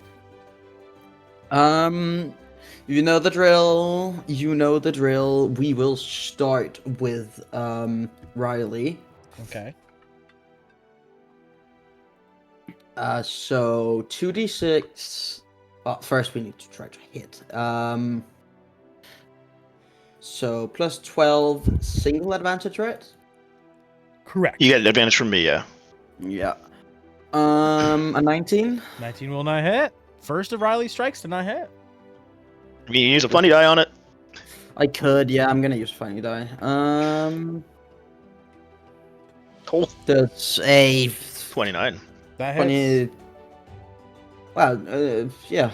That hits. More than 31. Yeah, holy shit, that hits. I thought it was 17. Yeah, okay, never mind. So 2d12 4d10, 1, 2, 3, 4, 2d6 plus 12 is, come on dice, a 61. As the strike hits, the arrow explodes.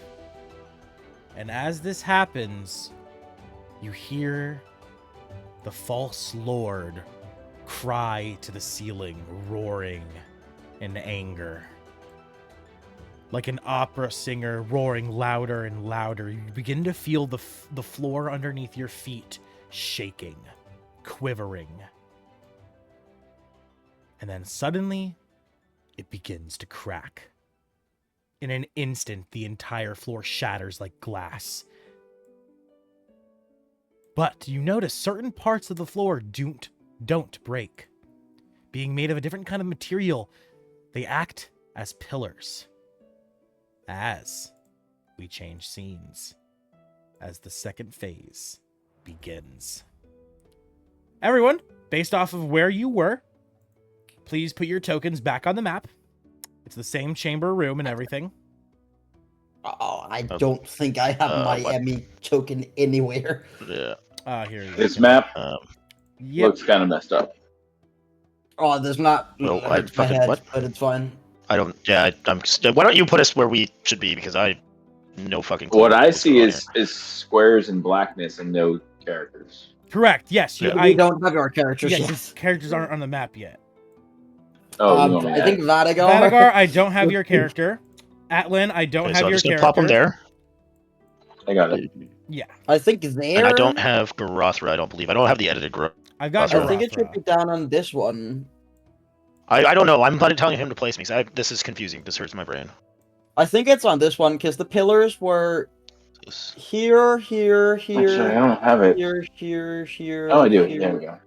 I have Gadok. Don't worry about you, Gadok. I've got you. I've You should have seen me that because you Gadok the one who before. edited this character. You're here, Vadagar. Yeah, no. I see placed myself, Vadagar. 'cause I do have it. Okay. I just don't know where I'd be, I'm so here. I'm just gonna. I was now there's some pillars in the middle or whatever. Yes, the pillars were directly between the gap that's between these floor That would panels have been here. where the pillars were. Can Emmy? we place Riley? Okay. Yes. 1 second. NPC, allies, Riley. So we place Then on I the need nearest Garothra. square, I think. No, you will Uh, actually, if you weren't standing where a square was, you have to make a deck save. The closer you are to the square without being on it, Vadagar, you're good because your pillar was like right here, so you'll have a deck save at advantage. Atlan, you'll have a deck save at advantage. Gadok, you'll have a deck save at advantage. The only one who won't is going to be Riley, who will have a deck save at disadvantage. Okay. Hey, can you put Garothra on the map? Oh, yes, I have to fucking go to my pets and mounts. Yeah. section. Was it whoever was close to a pillar is good? You have advantage on your deck save, but you still do have to make a deck save. Okay. Riley's deck saves. I don't have Booker's token either. So That one I also have. Where was Mother Bucker? Down here? Or no, she was like right here. Yeah. he was probably somewhere near. Right next to You said Vadagar. disadvantage, right? That was practically next to the. She was on the other side of the pillar from me. Yeah, she was. Because he was within the striking distance of the spit. And that's a 10 From you? Okay, so Garothra from Riley. Ooh. No, I'm safe, right? up here. All right. Riley scores a 10, and as he leaps, trying to jump to your platform, Emmy, he only makes it about halfway as he begins to fall. Let's hope he comes back around. Emmy didn't need one, right? No, you are actually on a pillar, so you're Yeah. platform, so you're good. I'm on a platform, yeah. However, So everyone, you said Atlan, Gadok, and Vadagar, you three have to pass a deck save of a 12 or higher with advantage on your roll. Mother Bucker has to pass a 14 with advantage on her roll. Garothra is fine. Yeah, Garothra was like right hiding behind a pillar, so it was like, yeah, I got 21. All right, you managed. Yeah, I to failed jump off the both. platform. I mean, I also fly, so I don't know if this. I was flying, so I don't. Right, you don't. You're good because you fly. Right. Alan, you fly. You're flying too, so you don't have to make a deck save either. Motherbucker passed, you said, right, Gadok? Failed. No, she I failed? technically failed. Yeah, I failed too. Oh, I failed. You both failed? An 8. Holy shit, okay. Gadok, you begin to fall, as Motherbucker also begins to fall. Which means... And suddenly this very winnable fight turns into a TPK. It's not a TPK, because you've seen what happens when people fall in the darkness before. But, Gadok, Motherbucker, you guys are both removed from initiative until the next round of initiative starts. Everyone else, add your initiative back to what it was.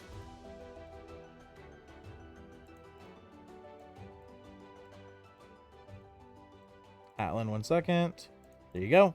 Why can't I had to change. Why can't I add me? It You're in says initiative. remove from initiative. You're already in it. No. What are you talking about? Your name is... It's because your name isn't proper. Yeah. What the fuck? There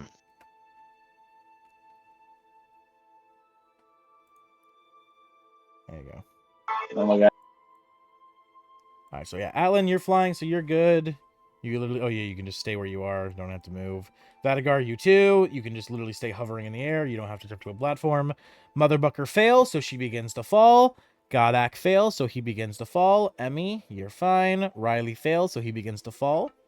And as the floor crumbles out from underneath you all, and as some of you begin to tumble into the darkness, as does Lord Matthew, falling into the abyss underneath him, you hear... You peeked. But wasn't he standing right on this thing right here? What? No, he was all the way... It's like wasn't he standing right here? He was in front of you. Yeah, which was right here, wasn't it? Oh, Atlan, No, you rolled whatever. a 25 on initiative. Weren't you behind Emmy? No, that's not accurate. I didn't re-roll Nope, that was me. Things were happening. I Yeah. probably just put my initiative on the wrong Were one. we supposed to re-roll again? No. No. We had to Exactly, re-add re-add what we had before. You had like a 21 or something, Alan? 21.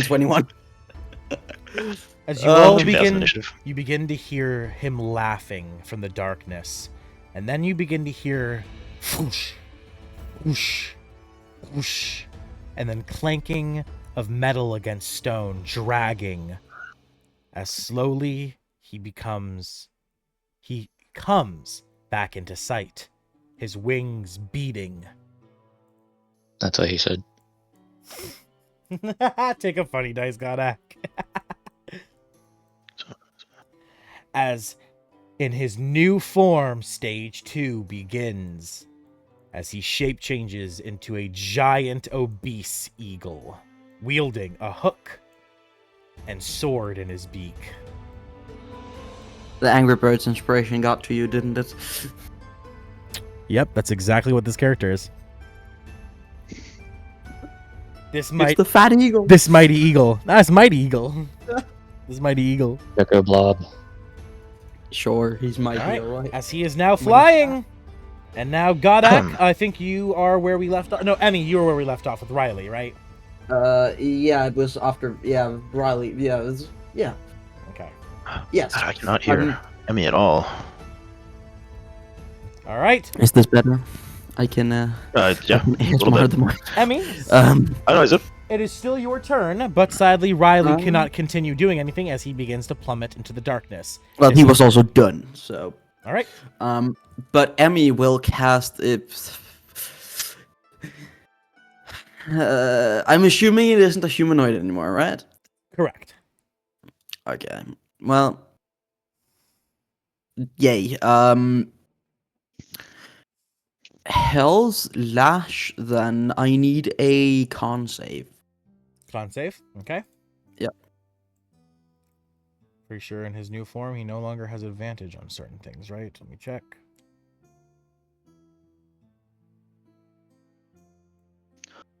No, he does not. So he no longer gets advantage on his saves. Okay. So a regular 1d20. Okay. He gets a... Oh, yikes, Captain. It's a con save. It's a 13. Yep. Okay, so he fails, and he gets tethered by these this hellish whip. It doesn't count as restrained, just so you're aware. Okay. And it deals 84 damage. So 18 fire damage. Okay. This time, as you strike him with 18 damage, you see his health bar takes a significantly bigger hit. Okay. And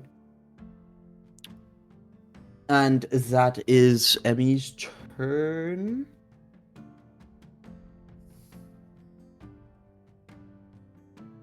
So he's weak to fire?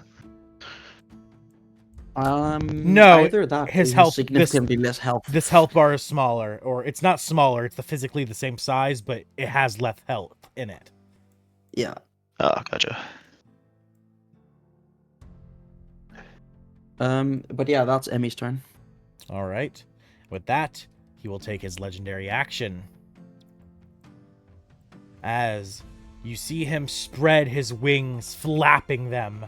Whoosh, whoosh, whoosh, as he flies by, doing a flyby attack. Soaring past Vadagar and Motherbucker as he does a wing attack. I need both of you to make a dexterity save of 19.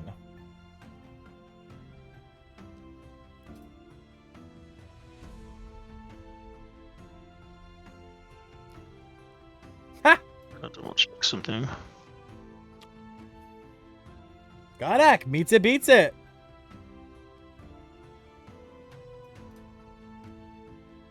That's what does that. As That Motherbucker does that. maneuvers in the air, just barely managing to kind of like barrel roll at the right time, avoiding the attack.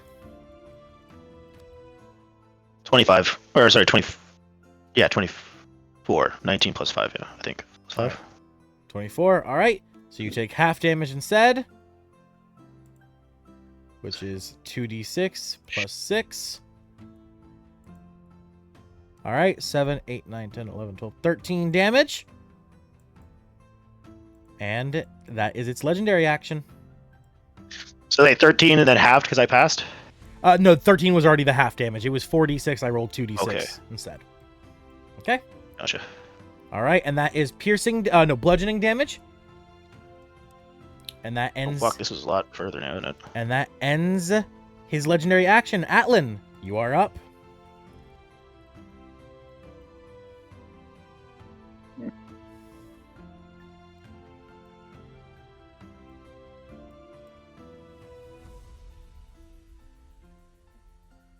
Sorry.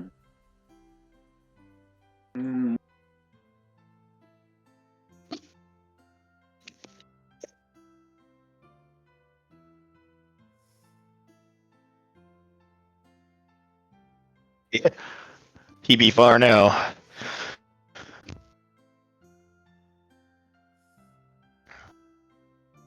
The scale chain on this map? Holy fuck. Yeah, it's way different now. Huge scale difference.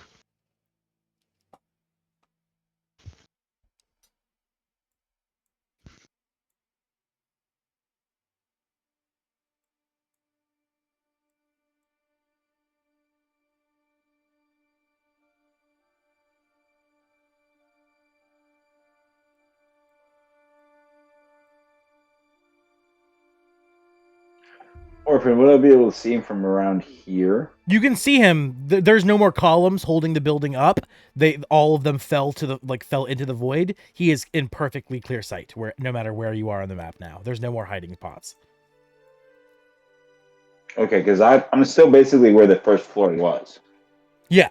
You're still on. It's still the same building. It's just that the floor kind of like started breaking underneath everyone. The pillars and columns all just disintegrated and fell into the darkness. And now the area is like this platform jump zone. I don't think any of us can jump that fucking. So 60 feet. what I'm seeing now is the lower level. Everything else is dissolved. Yes, the white squares are the only sections of the floor that you guys were standing on before. Me being how far from my feet to the floor? The You're platform. you're literally 5 feet away from it. You're 5 feet above it and like not even an inch away from it. So you're like almost standing on it. Okay.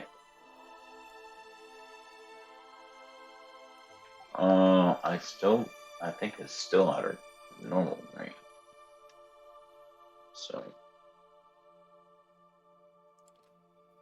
I'm kind of curious how you do the jump mechanics, because it's a 60-foot gap to jump to a different platform. Yeah. You also don't die when you fall into the darkness, remember? So we're gonna do the fucking cartoon flying thing? Just swim across? Video game mechanics, baby! I'm going heavy into it for this fight. Yo, where was the rest of the... No, you're fucking spot on, bro. I've really been lacking on the video game mechanics. You really have, I'd be yeah. hovering over this platform. I think it's as far as I can move. Okay. Actually, no, shit. I can't. I'm not going to action move.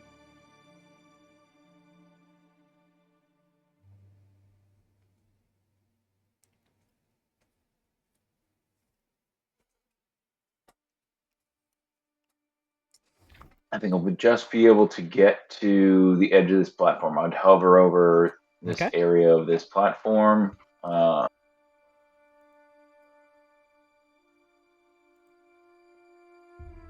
Guiding bolt's 120 feet. Can I reach? Yep. Okay, guiding bolt. Do I have any advantage? No. No. Regular attack currently. 20? Dirty 20? Dirty 20 will hit. You said, is radiant damage still different? Radiant damage is still his weakness. I'll use my divine blood, right? That will remain his only vulnerability the whole fight. Okay. So did we learn his new ones, or did the thing drop? So 34 means 68 it dropped. radiant damage total after double. How much was that total? 68 total after double. Ooh, damn, as his health bar takes a big hit. And then there is blood damage that equals 35. Ooh, okay. And my friends have double advantage on the next two attacks. Okay. Double advantage on the next two attacks. All right. And he that's not an initiative. Yes, that's intentional. All right. Oh yeah, he's falling. Correct. As he makes his next legendary action as he throws out a winged spike at Vadagar. Roll to hit.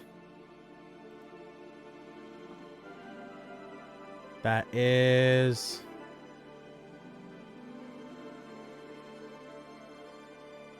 plus.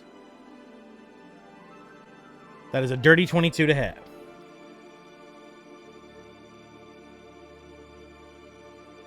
Vadagar? Yeah, no, it doesn't hit. All right. It flies past you as the wing soars by, and his legendary action ends. Wouldn't Gadok get an action? He has the potential to cast a spell like fly or shapeshift into something that can fly to not fall to his death, right? He's not falling to his death either way. It's you guys saw it before. When something falls into the darkness, it appears from the ceiling and continues to fall. But yeah, rules has written you're level 8, which means we finally get a flying speed in Druid Wild Shape. Yes. Which at the start of the next round, he will then have the chance to either do that because he failed the deck save, or to redo the deck save. So I have boots of flying. So yeah, you can. So at the I have wing boots. So yeah, when he ends his turn, when Matthew ends his turn, you can just, rather than making the deck save, you can just activate your boots of flying and you'll be fine. Just out of curiosity, isn't Motherbucker falling too? Like, wouldn't the wing attack have missed? He didn't attack Motherbucker. Yes, Motherbucker is falling, but she's not like out of like. it was a flyby attack, so he uses fly movement speed during the attack. Keep in mind, it's like every round is like 6 seconds or something like that. Yeah, exactly. So In real time. she started to fall, but she hasn't fallen far enough for it to be really out of the way yet. Gotcha. All right, with his turn now One last- beginning. Oh, Atlan. One last question: is the bird holding a sword or an axe? It's a sax. Okay. Yeah, it's a sax. Must really like jazz. Yeah, he loves jazz. I can take a funny He die for loves that, jazz, Vinegar. Take a funny And he one. loves balls. There you go. Name them sacks. Oh my god. All right. There are He two different sack jokes there. He begins his turn, and starting off, he throws his hook. It soars through the air and grapples Motherbucker. Well, actually, I don't know if it does yet. Actually, not. I had to roll the hit first. That The is sword hook or the fist hook? the one that's right here. The hook. I have to ask, his 3 weapons, that's a One Piece reference, right? Yes. Yeah, the sword in his mouth is a One Piece reference, and him himself is an Angry Birds reference. Yeah. Yeah, it's a fun. I was feeling real confused, like you know, Energetic. energetic last night. Yeah, space brained. I was like on a different planet. But yeah, all right. The hook goes flying at Motherbucker. 19 to hit.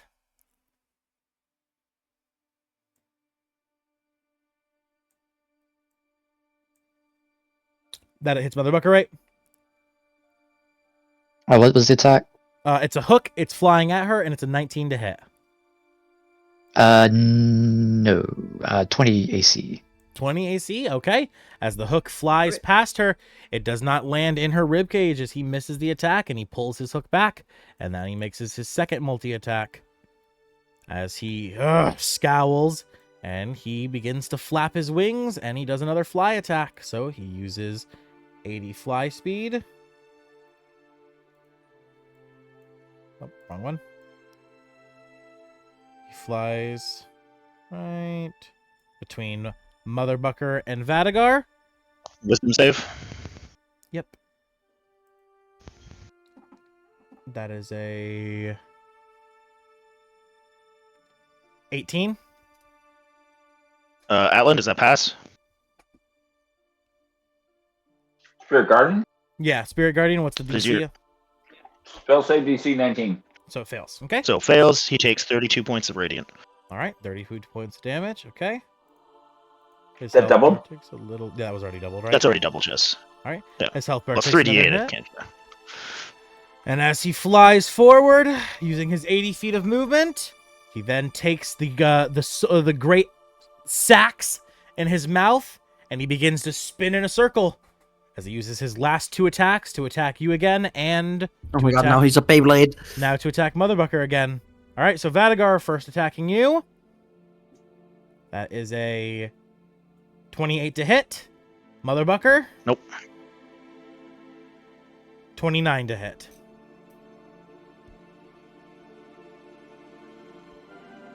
I guess if you're attacking me, to just 20 AC, so Yes. All right. All right, and Motherbucker takes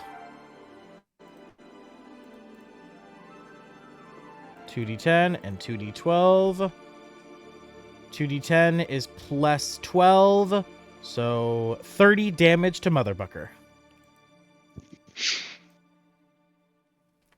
All right, as he stops spinning in a circle, the blade cutting through a couple of Motherbucker's bones, but simply bouncing off of Vadagar. He looks to you and he ends his turn. Psych! Not actually. He uses his bonus action to activate Bird Brain Resilience. As he does a spiral dive. So his brain, like, shrinks to the size of P, or? No, he does a bird tactic as he begins to spiral down as he soars 80 feet down instantly with flyby, so no opportunity attack. So now he So is. he's diving. Yeah, exactly. Yep. So he dives. How 80 far do you fall in a How far do you fall in a round? I think it's 120 feet. Her official rule is 400 feet per 6 seconds. Oh, is it 400? Jesus fuck. Yeah, it's 400. There's a reason why getting knocked prone while you're flying at any height that isn't more than 400 is fucking dead. Gravity's a Like, bitch in Dungeons and Dragons.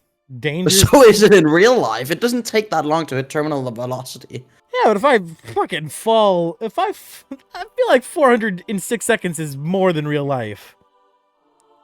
I don't know. I could be wrong. But regardless, he is now 80 feet down, flying. All right, that ends his turn. So, Godak. So wait, it started its turn. So it did its legendary action to come at me, right? Yeah, you did a legendary Hold on, action. 2 rounds. Okay, and then it started its turn. Velocity. And then it started his turn in my Spirit Guardian, so he needs to do another Wisdom save. No, he didn't start his turn in your Wisdom Spirit save. He used his legendary action after Atlan's turn ended, leading into his turn. And then he entered it. Then he entered the Radiant thing as his legendary action, and then started his turn from there. The legendary action was flying at you and Motherbucker over this direction, and then he used. Yeah, he started over here. He started his turn over here, and then after his turn started, he then used. It wasn't a legendary action then. His legendary action was I thought legendary actions were between turns. Yes, after Atlan's turn ended and before his turn began. Yep. And then right after his legendary action ended, his turn began, and he began his turn over here. So wait, what was his legendary action? I thought his legendary action was flying over. No, that was his flyby attack. Well, that's what he used as a legendary, right? Yes. So first he started up here. Yes. Then he flew over here. Using his legendary action after Atlan's turn, he used his legendary action to flyby attack, started his turn over here, and then flew back over here. Understand? So either way, no, I'm super confused because I thought he was over. He did his first attack, his first legendary action at the beginning. He started here. Atlan's turn ended. He legendary action to fly over here. His turn began. He flew back over. Okay, I'm confused, but anyway, we'll just roll it. What do you mean? Okay, legendary action began. Don't worry about it. I'm very confused. Just let's leave it at that. Don't worry about it. Okay, but I don't want to hold up that yet. Okay. Yeah, fucking hell. All right. So he ends that. Yeah. So Gadok, you now use your Boots of Flying, correct? Yep. All right. So you activate your Boots of Flying, and you can begin to fly. So you start hovering rather than falling. However, Motherbucker still needs to make another dex save. This one, Riley. This one is now Riley. Yes, Riley too, because Riley is now his time. I'm gonna funny die thought. 13 plus 7, 20. All right. You see Riley fall.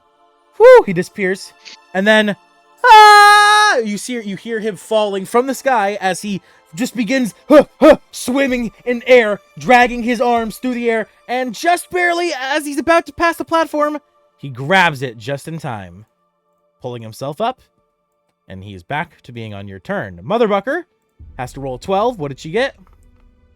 15. All right.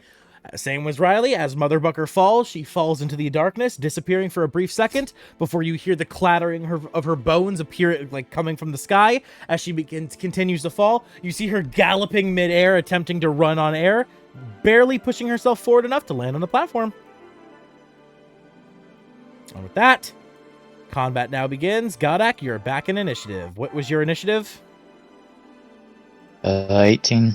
18? Yeah, you were right before Matthew. All right, Vadagar, you are up. Can Garothra try to leap to the nether pillar thing? Yeah, she can misty step pretty far, can't she? She has Thunder Step. It's different, but Thunderstep, can she try to? That's what I was kind of wondering of this big ass gap. Are we able to even try to jump these, or we're just stuck on the? You can, but you have fly? You can, but you once you like start to fall, they go out of initiative until the next round starts, and then they get to make another deck save to make it to the next platform. So you can, but it's a trade off. You jump to the next, you try to get to the next platform, so you lose a turn, and then when you finally make it to that platform, you then get to continue. You can't jump. So what you're saying is you can't jump. You have to fall into the void. Okay. Yeah, I mean, it's a 40. You know, of all, what's her movement? 45. Of all the creatures in here, Motherbucker and Garothra are the only two that, with a deck save, could probably actually make that jump. So I would allow a deck save. Deck save, or what about an athletics? Definitely. I mean, This is like athletics is your jumping, right? I mean, Jumping would be strength. is it? I thought it's acrobatics. Yeah, which is Okay. athletics. Yeah, it's Okay. Yeah. Then it's on the. athletics then. Okay. So she just rolls athletics to see if she can jump across. Athletics. The fucking 3 Yeah, plus like you 6. That's a 9. Almost. Yeah, I would say she jumps. She uses her movement, so she jumps forward, but she only is able to jump half her movement, as she does not succeed the athletics as she begins to fall. What if I roll a funny die on that? What'd you get? 3. I got a 9. I got a 9 It was a 9 total. total. Okay. 10. 10 still doesn't make it. Yeah. All right. Well, she looks at you. Hold on. Oh. Hold on. Okay. What about 11? 11 still doesn't make it. Son of a bitch. 14 or higher is what I set for Grothra and Motherbucker, because that's not too hard of a jump for them to make. But Apparently it is. sad, yes, for Grothra, it's impossible as she begins to plummet, and she is no longer in initiative until next round. Vadagar? Well, while she's plummeting, can she, she would be catching up with this guy, wouldn't she? Catching up with what? I'm confused. Because he's 30 feet, he's 80 feet down, so while she's plummeting, wouldn't she, get closer to him? For sure, but the platform would be blocking her direct sight of him. Oh, And gotcha. after we forgot some damage and a save on his turn, I need another con save as he takes 2d4 on his turn Okay, con save. That fails. from the spell. Okay, so the spell is still on him. He takes an additional 3d4. Wait, was that from 4d4. Riley? No, that is from my spell I cast on him. Hell Slash. Ah, Hell's Last, correct. Okay. All right. Yep. He took 10 fire damage on Alright. his turn. And that brings us to Vadagar's actual turn himself. Okay, As I'm Grothra going sadly to- begins to plummet.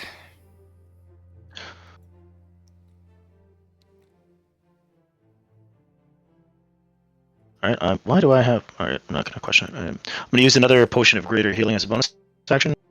Okay. This one. 1, 2, 3, 4. And that's plus... I think. Yeah, so that's 12 more hit points.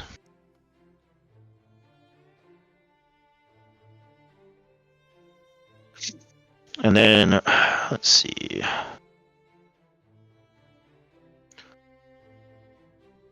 was going to do that, but I guess I'm not going to do that now. I'm going to use another bonus action to cast Branding Smite. Okay. And then my action, I'm going to take off since it's too far for me to run over and try to attack her. Rub off another fucking star. Here we go. Throw a magic missile at her. He's right in front of you, though. He's 80 feet down. Oh, I'm so fucking dumb. Correct. Right, Yeah. that's why I hate I was thinking of trying maps. to Look, Laughter, you said it. I won't deny it. Oh, that's too much. Hold on. Oh, I need another dab. I haven't taken one enough time now. We're gonna take a break in a second.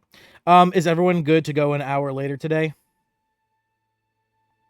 Yes. Yeah, But I reiterate, you really should have asked I can this before spare the 30 to 45 minutes.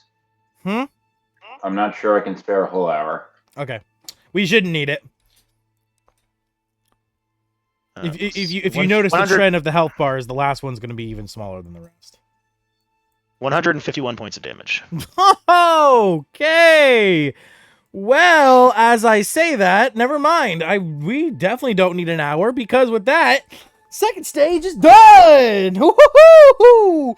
As you fucking throw the stars down at him, it creates such an explosion that the entire room begins to quake. And more platforms begin to crumble. And as they break apart, you see inside of some of those pillars was water as the black abyss begins to flood. As we enter stage 3! Fuck. At least I'm fat enough to float. All right, I will start putting characters back down. I don't have Vadagar, so I can't do you, but I can do Gadok. I know you were over here, buddy boy. Emmy and Riley were Do both not right have here. me. You're the one who edited the emblem. I haven't put it in Owlbear yet. Is the Sounds problem? like a skill issue. Yeah, I ain't put it in Owlbear yet. Riley gonna have to swim. So does Emmy. Okay. As will Motherbucker and Garotha. Actually, no, Motherbucker made it to a platform, so she's good. Grothra jumped to here. Right. Probably a little bit closer than that. There. And then Emmy. Let me place you down. Like right here. Yep. Bada bang. There you go. Bada bing, bada bum. That. Send after it. As the star explodes and you hear the bird shriek, you think maybe for a moment you've won, but then the water begins to disturb. You feel something swimming as rising from the water's depths. Has the scale of this map gotten even bigger for this one? Yeah. No, the scale of map, this map and the other two are the exact same scale. They are spot for spot. They are definitely not the same scale. They are for sure not. These platforms were 40 Yeah, feet. 100%. They're not the same scale. I literally copy and pasted the same map and just deleted some of the platforms. It's literally like If you look at it this way, I was gonna say Grothra with 45 feet of movement made it from here to here. yeah, 65 by 99 on That's- each of them. I was gonna say the first one. This is how far Grothra made it in 45 feet of movement. So the scale is way different. Hold on. 1 second. I think it may just be probably a more of a scaling thing with the Literally, I don't know, check- with check the the- movement settings. I maybe, or roll posted them. settings. I posted them in the Sunday chat. Literally, check the Mhm. files. They both say 65 by 99. I don't know what that means, but all I know is That's that the scale in the size. That's the first map size. was much smaller. The You did very not the very Post first them one. on Sunday. I'm gonna be real. It's uploading still. I've got Okay. three things uploading right now. A Mhm. video, the stream going, and then yeah. Check the file names. They're both 65 by 99. They should be the exact same size. Hold on, let me check. Well, I know the first map was not. The very first map the first one you're spot on for. The first one was not as big as the rest. But these two specifically should be the same size. I see that, but it feels differently sized. Let's just say it like that. Let's okay, hold on. Let's measure. No, I was thinking about the first map. So yeah, okay. Let's measure. This could be the same scale. This is exactly 50, it says. Let's go to here. And then let's measure one of these. Yeah, exactly 50. They're both the same scale.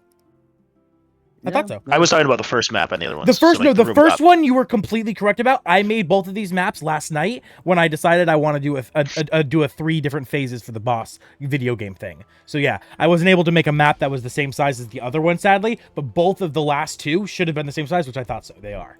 So, have you that- watched that Shark really Tale is, recently? Is that why? Or... No, I watched Sharktopus. It's Sharktopus. Oh. The D-rated Sharktopus. It's like a fucking $50,000 budget movie. Yeah. I watched Sharktopus and I really liked it. So I decided. But all I'm saying is, I don't think Sharktopus. I don't think the Jaws theme is copyrighted anymore. I'm gonna double check that, but Oh, I could have done Jaws too, couldn't I? Yeah. Yeah, I forgot about that. All right. Well, regardless, Vadagar, your turn continues as we re-add everyone to initiative again. Is Grothra now there? Yes, she is now beginning to float back up to the surface of the water. So she is back to you. So she can do her stuff. Starting next turn, yes. So okay, so she can't do anything now because she only used movement last turn. Because she has Alright, to well, swim up the distance she's falling, obviously. So she's not quite back yet. Well, that is my turn. That was the last thing I could do. Vadagar rather than goddamn 100101000. All right, because you're in props. So add you to initiative, and then Emmy. All right, everyone's in initiative again. Please add your initiative numbers, as I will do the same thing for him. 17. As your turn ends, Vadagar, we come to Emmy. It is your turn. As you and Riley begin to make the platform crumbling underneath you literally turned to a fucking ocean of water. As you begin to swim to the surface, breaking the top. As you and Riley look to each other, swimming in this big pond, what do you do? I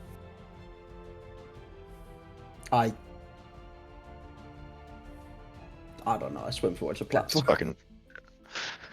Time to swim, you said? I dash, and then I try to swim, and I'm assuming it's half movement because I don't have a swim speed, or... Yes, half your regular movement, Okay. so you would use just your full movement since you're dashing.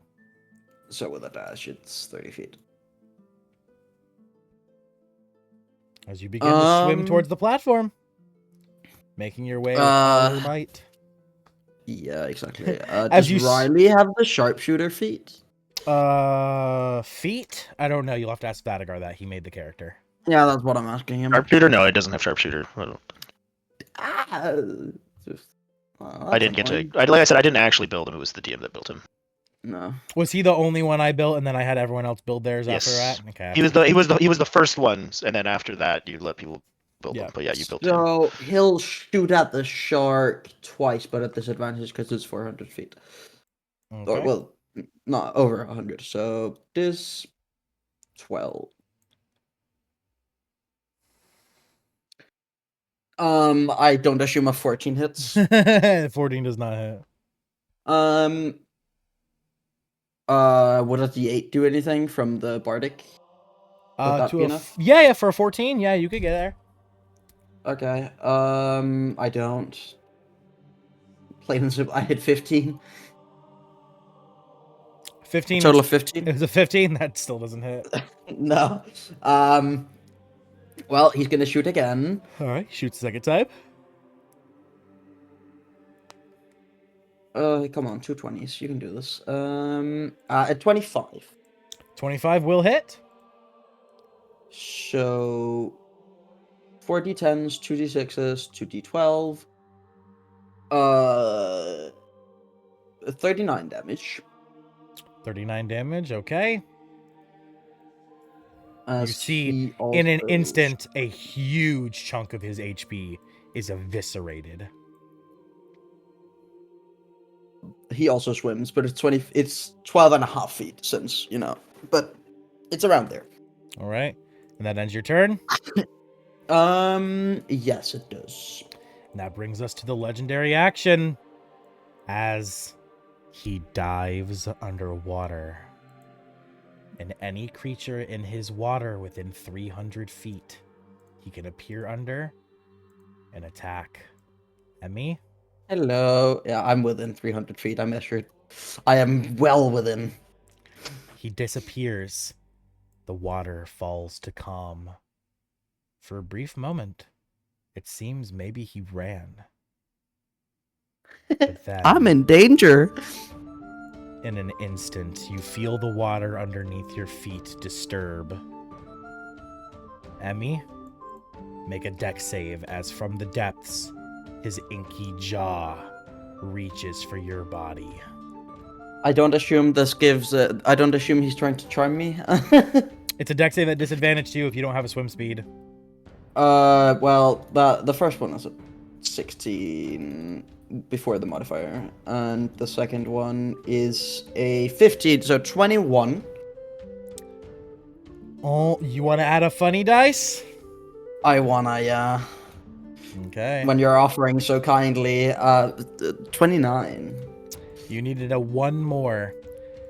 As you Yeah. barely swim out of the way, as your leg still gets caught, taking half damage. Emmy, Whee! half the damage. This is the full damage. Half of it is 35. I am not bloodied yet. Barely, but I'm not bloodied.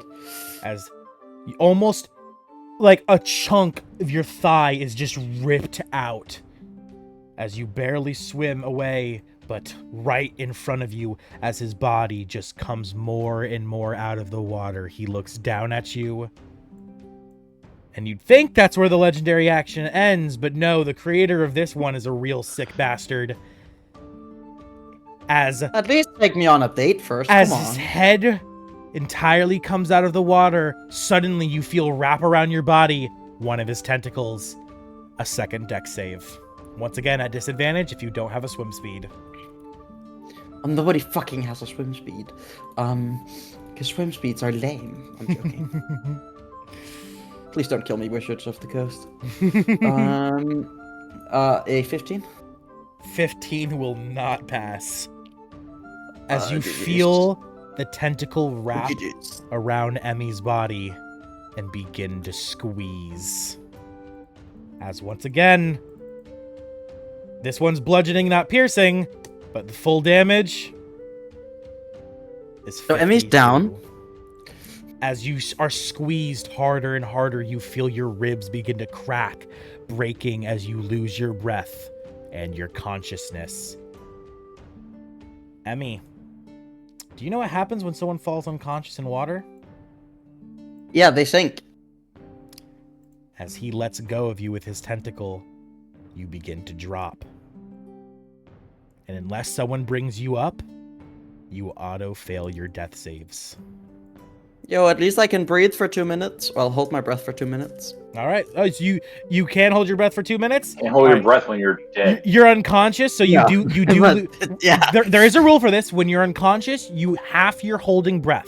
So if she can breathe for 2 minutes, while unconscious, she can hold her breath for 1 minute. So while it's because official rules, it is a minute plus your Constitution modifier. Correct. So and when you go unconscious, you get half of your breath holding time. yeah, exactly. Yep. All right. Well, so you have 1 minute, so you have 10 turns till you start automatically failing death saves. So you do have some time. But nevertheless, That's more than 6 turns, which means I'm either up or dead. or he grabs you and pulls you deeper. or I'm dead, yeah. Atlan! Your turn Again, is I'm up or I'm dead. As you're hovering in the air, Atlan, you see underneath you the pool of water slowly fill. You and Vadagar are both floating 5 feet in the air. So, and Godak is too. Garothra is the only originally I was 40 feet up, wasn't I? 40. I was at face level with the first worm. Yes, and then you had to fly down to attack him, didn't you? He went down. Magic missile's 120. Okay, so you were good then. Okay, so you're 40 feet in the air then. Okay. Is Emmy at the top of the water surface right now? Currently, yes. She's only begun to start sinking. Okay, I will.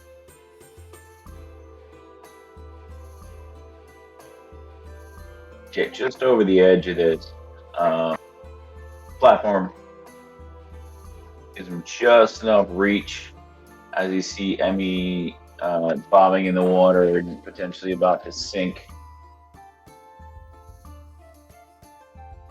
And hit you with my bonus action is Siphon. It's a D4 plus 8. I think it's blood damage.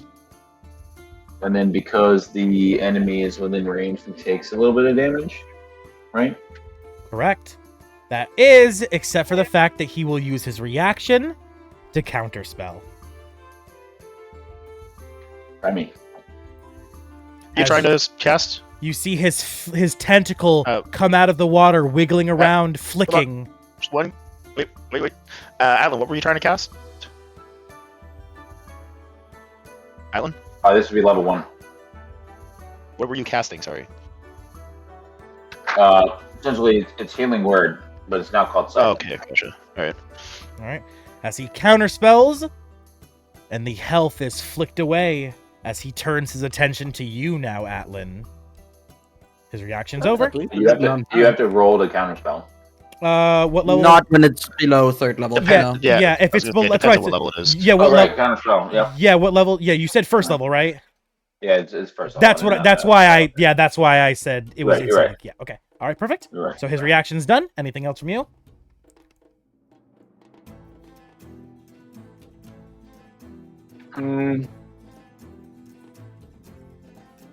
That was moving bonus.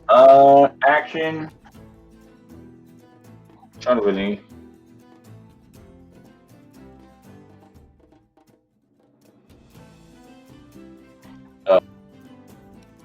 I activate my blood right. Blood right. The Channel Divinity Crescent Moon Sanctuary Blood. All right. You activate your channel divinity, calling upon your circle of blood. What's the radius of that bitch?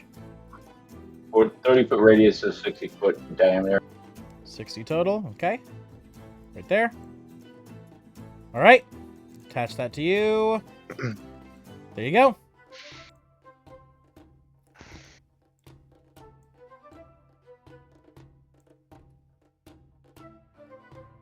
I'm not gonna delete that one. That's 60-foot radius? Correct. Okay. Yeah, it's not just so much different scale than we're used to. Yeah, this Yeah, it's I tried to massive. get these two to be the same size as the other chamber. It just wasn't possible. Yeah, that's all I can do on my turn. That's it. All right. Your turn ends, and it brings us to another legendary action. As he looks to Emmy, her body slowly Bye-bye. sinking into the depths of the ocean. As you see him dive straight down, Emmy automatically fails the save, and in an instant is eaten. Swallowed whole as he dives underwater and then immediately reappears.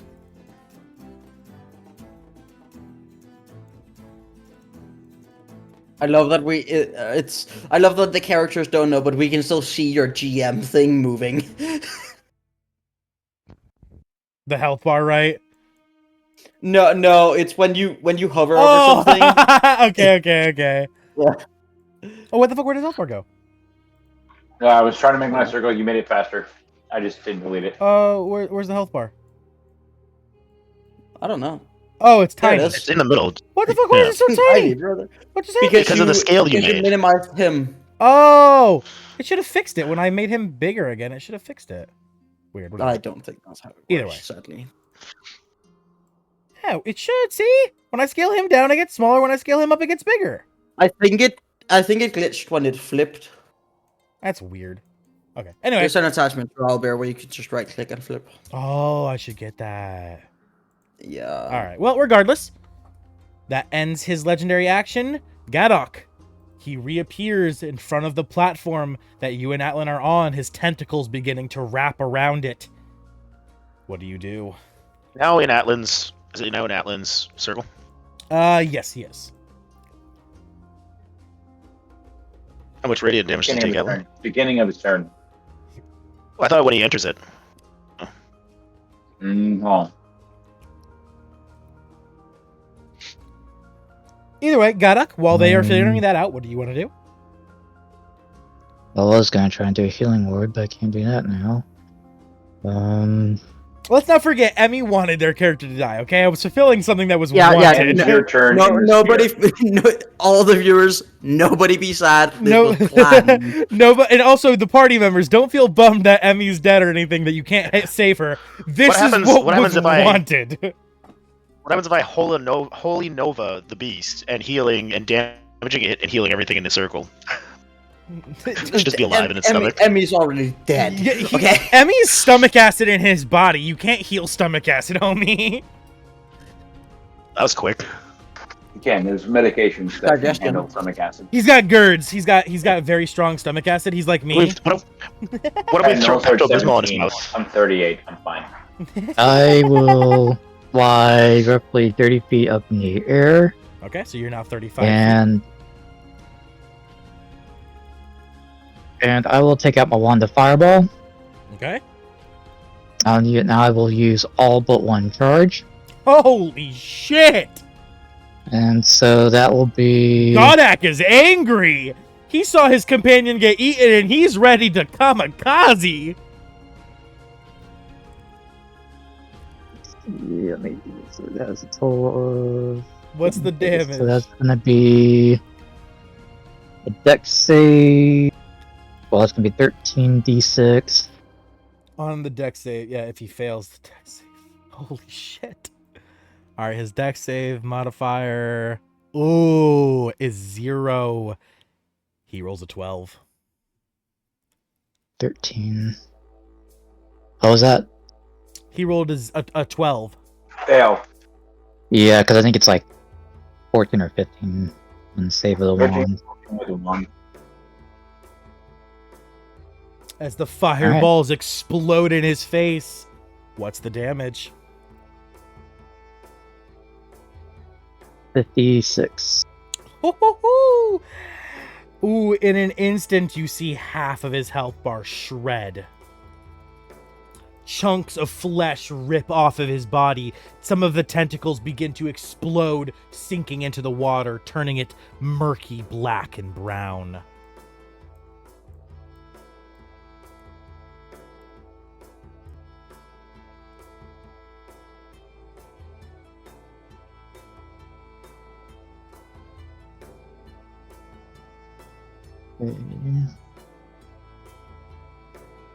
I don't have really too many bonus action spells I can do, so healing word's really the only bonus action I have. Yeah, healing word, and blade.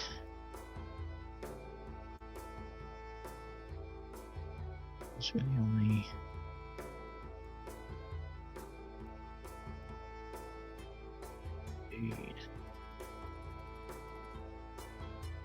It's only bonus action off the bat I have, really. So yeah, I mean that's pretty much all I can. That is your turn. Okay. Yep. I don't think anybody else is. Well. How's everybody? I guess the only person I can attempt to heal is that one now. All right. The only one that's in... With your turn ending, he takes another legendary action. As Atlan, I need a strength save. Or a strength or dex save, it says. Athletics or acrobatics is weird. Athletics or acrobatics, correct. So a skill save versus a, no. actual like ability save, or No, it's If he's trying to grapple you, it's always a athletic acrobatics to escape. It's not a grapple. Technically it is, but it's a save specifically. Athletics are not well, skill save is different from an yes, saving throw. Yes, saving throw, specifically dex save or strength save. Saving throw is what I need. Correct. Dex saving throw, I will flow. Okay.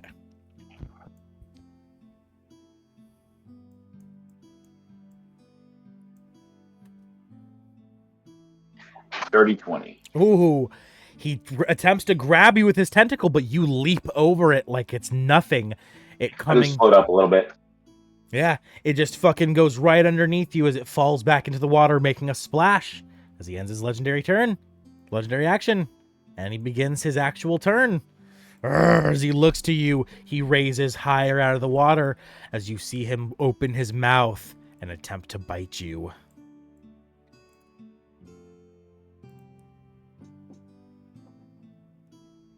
Me? Yes, he's attempting to bite you. DC 20. DC 20 is your armor My class. AC 20. AC. AC 20. Okay. All right, that is a 14 to hit. That will fail. So he attempts to bite you, but it misses. Urgh! He growls again as he attempts to take his tentacles with his second attack and wrap them around you once again. Or actually, no, this time I do not need anything. This is a roll to hit. So that is natural 1, allowing for an opportunity attack.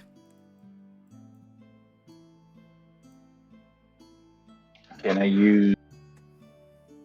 Do I have to use my weapon, or can I use a cantrip? You can. Do you have There's. Warcaster? I have Warcaster. Yeah, so you can use a. I believe you can use a spell in return, can't you? Yeah. Yeah, I as a believe, reaction, I you believe can the cast description is spells. lightning touch. As or opportunity something. attacks, you can make a spell attack as long as it only targets one creature. I don't have a touch spell attack. That's my question. It doesn't have to be touch. Yeah, it could be any has any No, spell it's just attack. you can Only use your targeting reaction one to creature. cast Yeah, a any spell, spell yeah. rather than making an opporty.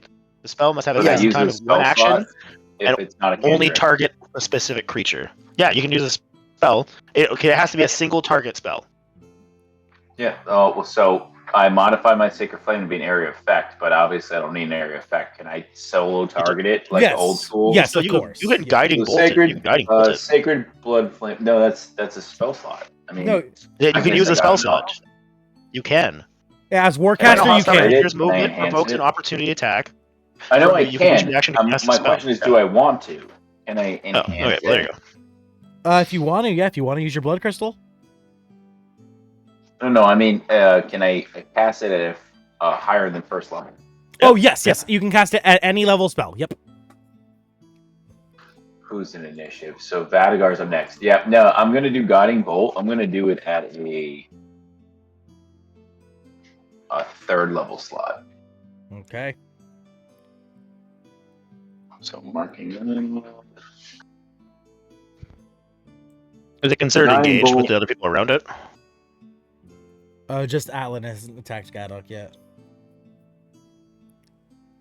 Oh, but Gadok So attacked him, so 120? yes. Oh no, Gadok's in the air. He's like 40 feet in the air. 220s.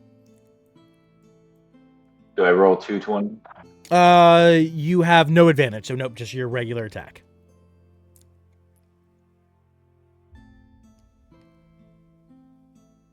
Oh, plus.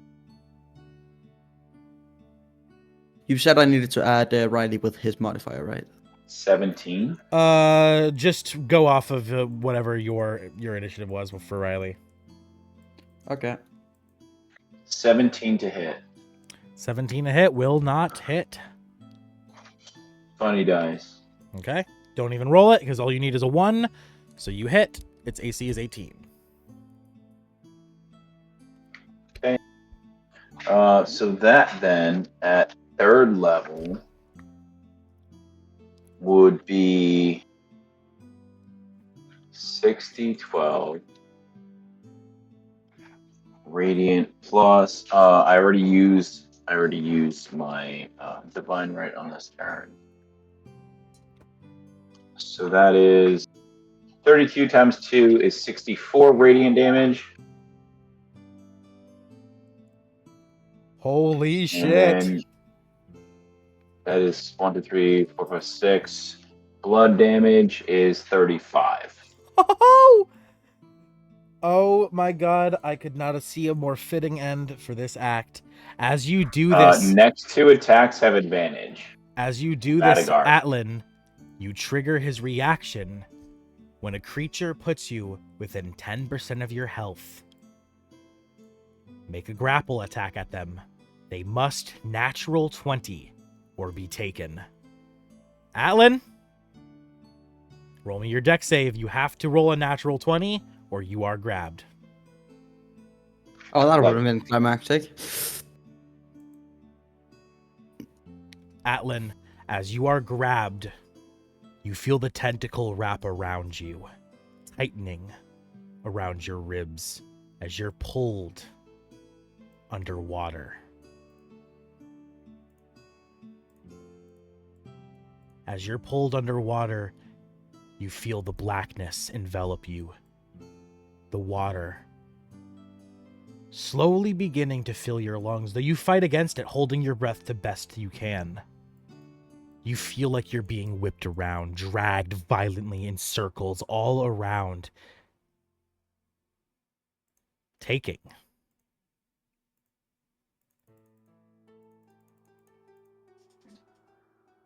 Are there any like white snake things under the water that has red tips? What do you mean? Like the Leviathans from Subnautica. Oh no! I already did those. The not those specifically. I did the gargantuan one. But yeah, the party. Oh, that's funny. The party already did that one. Yeah, the party did that bit. As you take 60 points of damage as you are pulled back up above the water, as you're held right in front of the shark's face, Atlan. He opens his mouth, ready to clamp down on you. I assume you're bloody, right? Yeah. He looks at you. What kind of look is on your face, Atlan? Anger, determination, fear? Defiance. Defiance.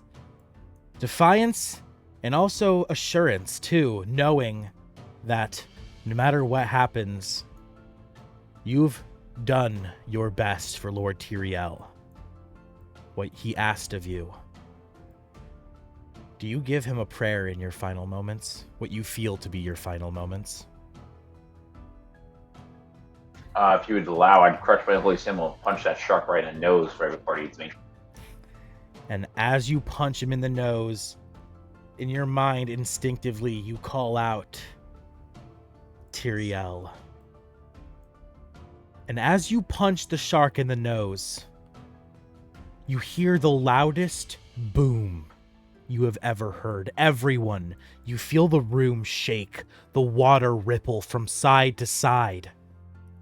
Boom, boom, boom, boom, boom, boom, boom, boom, boom, boom, boom, boom, boom. And then from the ceiling, you see the entire roof crumble, and a giant hole forming, light bursting in through the mountain. As you see Tyrael come flying down from the ceiling, careening through the air directly at the Sharktopus. And as he does this, he looks to you, Atlan. His eyes locking with yours for the briefest of moments as he smiles at you. And you read the words on his lips. Take care of Tristram. As him and the Sharktopus rocket into the water, as the tentacle instantly lets go of you, you're released, flung by the grasp into the water, skidding like a stone, coming to a stop past Garathra, as you see Tyrael and the Sharktopus disappear. Oh, Atlan's gone. Why is Atlan gone? Because he was attached to the Sharktopus. Oh, he was attached to the Sharktopus, wasn't Oops. he? There you go. As Tyrael and the Sharktopus disappear into the water, you see bubbles rise to the surface. Hey, Bubbles. Yo, that's my old dog. Bubbles, bubbles, bubbles, bubbles, bubbles, bubbles. As the bubbles stop. And as the bubbles stop, we have reached the end of Act 1. As Tyrael and the Dark Mage's General plunge into the pitch black abyss of the darkness of the deep. You all look to see the bubbles slowly stop. And as they stop, we end Act 1. With that, ladies and gentlemen, boys and girls, we have reached the finale of Part 1, also known as Act 1, of Whispers from the Abyss, my homebrew campaign that has been going on for a little over a year now, recorded for just about 6 months, has finally reached its conclusion with a cliffhanger that we will pick up on in roughly a year. As for the next few Sundays, the next 4 to be specific, we will not be meeting. We will be taking a break. And when we return, we will return with Curse of Strahd, a brand new campaign for all of you lovely viewers to enjoy. And until then, signing off, Atlan, say goodbye. Goodbye, Atlan. Vadagar, say goodbye. Bittersweet goodbye to Vadagar. Godak, say goodbye. Yep. Bye. And Riley, say goodbye. Emmy. Bye-bye. No, Emmy's dead. There is no Emmy. I hope all of you lovely viewers have enjoyed. If you did, please make sure to smash that notification bell, smash that sub button, leave a like down below, and a comment. And we will see all of you for Act 2. Peace!